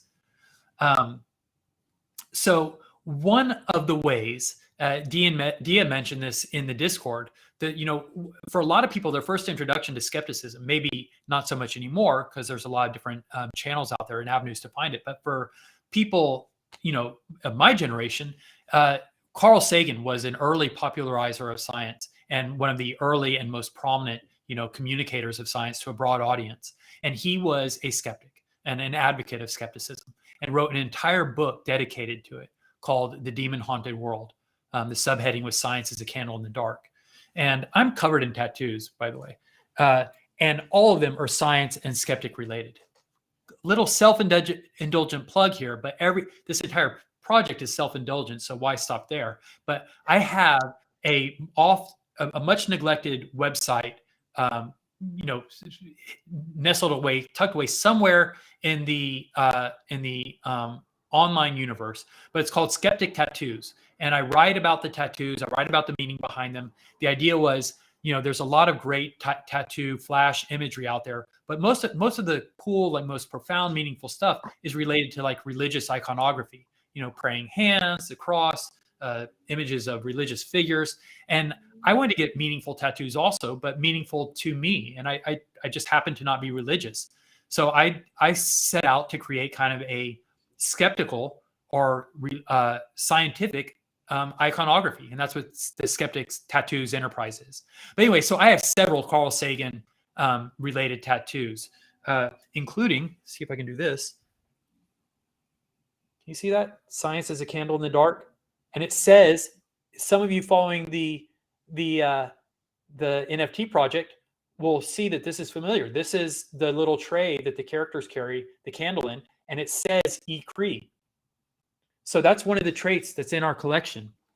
I write about it in Skeptic Tattoos, but E-Cree comes from The Demon Haunted World, written by Carl Sagan. And what it stands for is extraordinary claims require extraordinary evidence. And the more extraordinary the claim, then the more extraordinary the evidence had better be. So if you're, for instance, if you're going to claim that we're being visited by aliens, which would require some incredible leaps in our understanding of physics in order for that to be possible, and would mean the existence of entirely new super intelligent life forms, which may all be true, but the idea of them traveling vast distances and being here on Earth, I mean, that would be extraordinary, right? That would change the entire course of our understanding of history and the future of human evolution. But so that is an extraordinary claim. So then if you're going to make the claim we are being visited by aliens, and I have proof, your proof had better be just as extraordinary as your claim. So it's not sufficient to say we are being visited by aliens and here is a blurry photo of a blob to prove it.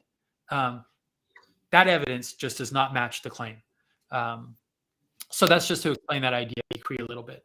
But in addition to ECRE and some of the other great ideas that came out of Demon Haunted World and that were advocated by Carl Sagan, he notably provided us with a baloney detection kit, which were sort of 9 rules for being responsible consumers of information.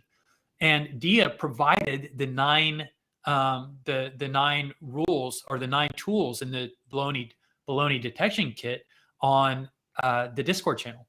And I'm going to preview some of them here, not all 9 of them, but in the interest of providing actionable content, stuff that you can actually use, in the interest of molding more minds out here, not just my daughter's mind that I've been working on for the past 20 years, but now with this project, we were able to expose more people to skepticism because the world will benefit from it. We need more skepticism. We need more critical thinkers in the world. Can I say something really quick before you start? Yes, please. So I'm currently in my favorite class that I've ever taken in my undergraduate education, which is analytical skepticism. And it's an upper division neuroscience class. And the professor is Dr. Mickey Marinelli. She is amazing. But basically, we had to fill out a survey at the beginning of the year explaining, what type of student we are and what we're looking to get out of this class and blah, blah, blah. I had a million things that I'm looking to get out of this class. But one of the things that I said was, honestly, I'm trying to strengthen my baloney detection kit. And she responded back and she said, I definitely will strengthen your baloney detection kit. A previous student emailed me years later and told me that I ruined her because she sees baloney everywhere now. And so I just thought that was interesting. I wouldn't agree that I think that girl has been ruined, but it just kind of highlights the idea that we are thrown so much misinformation and lies are thrown at us, and even just bad science that we might not know how to depict that it is bad science. And so understanding the baloney detection kit and strengthening it is very important, and you might see a lot of baloney out there. Yeah, that's great. There is definitely an element to like pulling the wool from our eyes, right? Once you learn the tools for like seeing through stuff, seeing what psychological tricks are being employed. And also I like that you are using kind of like the secret wink or the secret handshake with your professor there by referring to the baloney detection kit. So she knew like kind of you were in the club, right? That you had a leg up on the skeptical I already curriculum. did that with bad science too. Exactly. Yeah. That's and good. Do it with thinking fast and slow now. Yeah. Babe, talk about being, living vicariously through you. I mean, how exciting is it? How cool is it to know that you're in that class? I mean, wow. That's awesome. It's so crazy. I love it.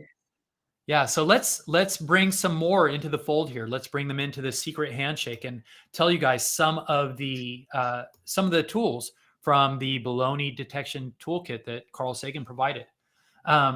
So number one, wherever possible, there must be independent confirmation of the facts.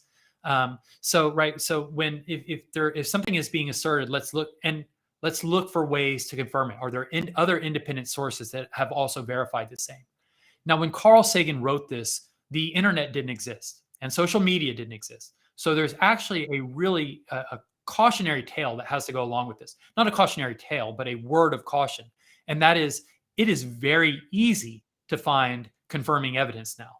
any claim that you hear, if you go search for it, you will find tons of confirming evidence. And that's why there's so much talk of these echo chambers. It is very easy to find a lot of support for any notion that is being offered.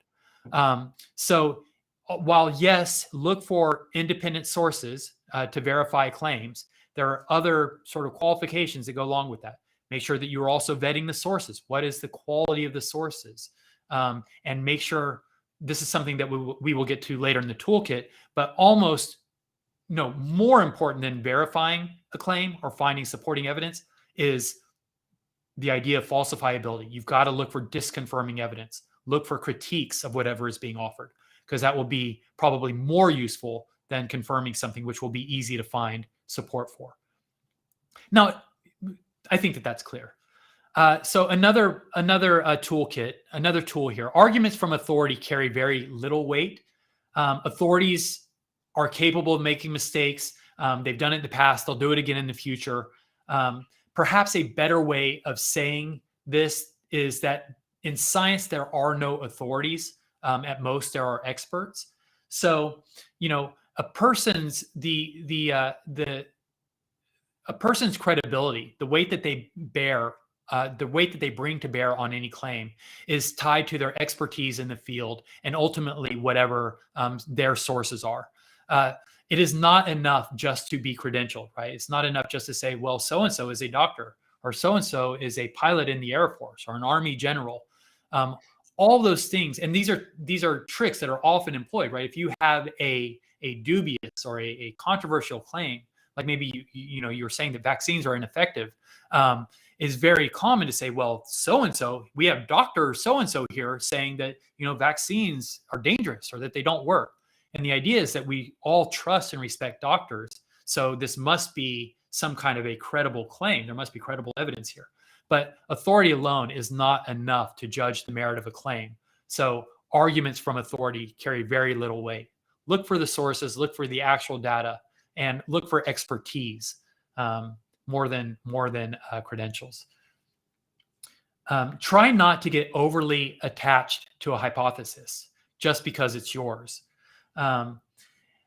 Hypotheses are only a way station in the pursuit of knowledge, but ask yourself why you like an idea, compare it to the alternatives, and see if you can find reasons for rejecting it. And if you don't, seek out others who will.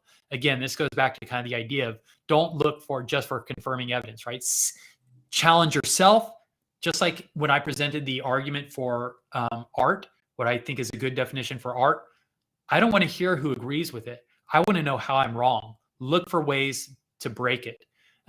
That's always, when we are thinking critically, we should always be looking for how we could be wrong or how any offered idea could be wrong. And the kind of the important part of that tool there is don't get overly attached to your own ideas, right? So it sometimes when we have an idea that is our own, or when we've adopted an idea that we like, we can get very invested.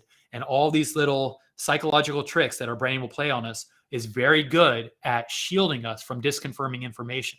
So learning the psychological tricks, learning the cognitive fallacies helps protect us kind of from that. So quantify. This is a great one. If whatever you're explaining has some measure, some numerical quantity attached to it, you'll be much better able to discriminate among competing hypotheses. What is vague and qualitative is open to many explanations. Of course, there are truths to be sought in the many qualitative issues we are all obliged to confront, but finding them is more challenging.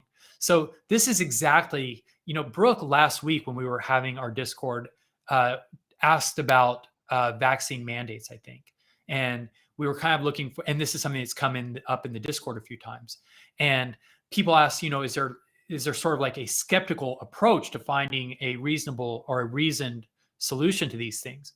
And it is always possible to look to the data and look for sources that can guide us and make the most effective policy decisions. But ultimately, when you're talking about politics and you're talking about things that are not strictly science, right? Where there are other things that have to be factored in, like the will of the people, like values like freedom, and safety and security, things which can't necessarily be quantified, but have to kind of be weighed by, each society and its own constituents. So something like vaccine mandates is not really a great candidate for a hardcore skeptical conversation. And so likewise, going back to the point of this particular tool, the most effective conversations we can have will be when we are clear about what the terms are, what we're talking about, what's being described. Because the less clear those terms are, the easier it is to start settling into, what are called weasel words, or areas where we're not really arguing about anything. We're just kind of forming our own, we're finding wiggle room to squeeze in our own opinions because the terms are left so vague that there's no precision in the dialogue. Occam's razor is another one that Carl Sagan introduced. It's not a concept that he exactly. So this, I mentioned my skeptic tattoos is my blog. Lulu is showing a sticker that I made. Hold it up again, babe, for a second, because your camera's frozen. There you go. Occam's razor. Cut the bullshit, it says underneath. But so this is something really cool. And I do have we got it, Lulu. Thank you. I've got an Occam's razor tattoo here. But so Occam's razor is a concept, that goes back hundreds of years. It is a guiding philosophy, a guiding principle in science. It is not a law. It is just it's another tool in the toolkit that can help us to discriminate between competing ideas and help us to find kind of the best path forward. But it is not a hard and fast rule. There will be exceptions to the rule. But the idea is Occam's razor. What it says is that, I'll read you Carl Sagan's entry first, and then I'll elaborate. But this convenient rule of thumb urges us, when faced with two hypotheses that explain the data equally well, to choose the simpler. And this needs further explanation, because I think when most people hear this, that can be paraphrased as the simplest answer tends to be best, right? And I think when people hear that, a lot of times they think, oh, well, so the most simplistic answer is the best, right? So if we ask the question, well, you look around and your 5-year-old child says, well, how did everything get here? Why are there trees? Why are there birds? Why is Evie, a cat? Why is she here? And an easy answer would be say, some benevolent creator just, created it all, like in a poof of inspiration. Or you could offer the explanation, say, well, through natural processes over many millennia, over billions of years, all the organisms evolved from one simple, cell organism, has evolved through natural selection into all the billions of different things that you see in the world today, and they're all related, from the very beginnings, from the very start, plants, fruits, animals, fungi, they're all related. So your 5-year-old would say, what the heck? That's so confusing. That can't be possible. So the simplest answer in this case sounds like it's the poof, it all just appeared. So does Occam's razor say, well, that is the right choice? That is the preferred hypothesis? No. The truth is, it is the more simplistic answer. But when you look at it, it is actually not more simple, because what's hidden in the poof is really, there are no answers. It's just a lot more questions. Who created the poof? How did the poof come into existence? What are the physics behind it? Who is this benevolent creator that created the poof? Is the benevolent creator made of the same stuff that we are made of? And if not, then what is the benevolent creator made of? And so then there's this infinite thread of questions that are introduced when you introduce this benevolent creator. Whereas the evolution story, as complicated as it sounds and as intricate as it is, it's actually built upon a whole bunch of known factors, right? You've got a rich fossil history. You've got geological evidence. There are multiple lines of evidence that all converge, and that can, each one, you can go as deep as you want into any of those lines of study to find sources and articles and evidence that points to the fact of evolution. So what appears on the front to be a much more convoluted, complicated answer, the truth is really hat is the simpler of the two explanations, because one is built on known premises, known facts, and the other is built on pure speculation and introduces a lot more questions than it answers. And the real translation to Occam's razor, and I do have the Latin written on my arm, but the real translation is roughly says something like, Sagan bless you, babe. Thank you. Oh, that was good. You're welcome. But so the real Occam bless you. But so the real translation says something along the lines of, do not multiply hypotheses unnecessarily, or don't introduce more hypotheses than you need to explain something, or don't speculate more than you need to explain a given phenomenon. So if you ask me how a watch works, I can show you all the gears and and point to the battery and explain how batteries work and all these things, and that's all sounds very complicated and intricate, but at least it can be described. Or I could tell you, well, there's a magical elf that lives inside the watch and makes the watch happen. Well, now I've introduced a whole lot of other questions that just beg to be answered. So that is simplistic, but it is not more simple. Is that clear, Lulu? Very clear. Crystal. Cool. And then the last one, and this will just put a nice bow on everything that we've talked about, because this is what so many of our conversations about skepticism come down to. But always ask whether your hypothesis can be, at least in principle, falsified. Propositions that are untestable, unfalsifiable, are not worth much. You must be able to check assertions out. Inveterate skeptics must be given the chance to follow your reasoning, to duplicate your experiments and see if they get the same result. So this is important on two levels. One, falsification is at the heart of what skepticism is. We are always looking for the ways that we can prove ourselves wrong, that any claim can be proven wrong. That is truly how you learn the fitness of a hypothesis or an idea. But the other important component of this is that there are some assertions that are just outside of the realm of skeptical inquiry. If someone says if someone makes a claim that is untestable, or that can't be proven wrong, then there's nothing to talk about. There's nothing to investigate. If you say that a rainbow capsule character wearing one sock with a hole in it lives in your garage, but you're the only person that can see it and it's undetectable by any earthly means, well, then you've just made an assertion that may be meaningful and true to you, but no one can test it. So no one's going to argue it with you. There's nothing to argue about. It is an untestable claim.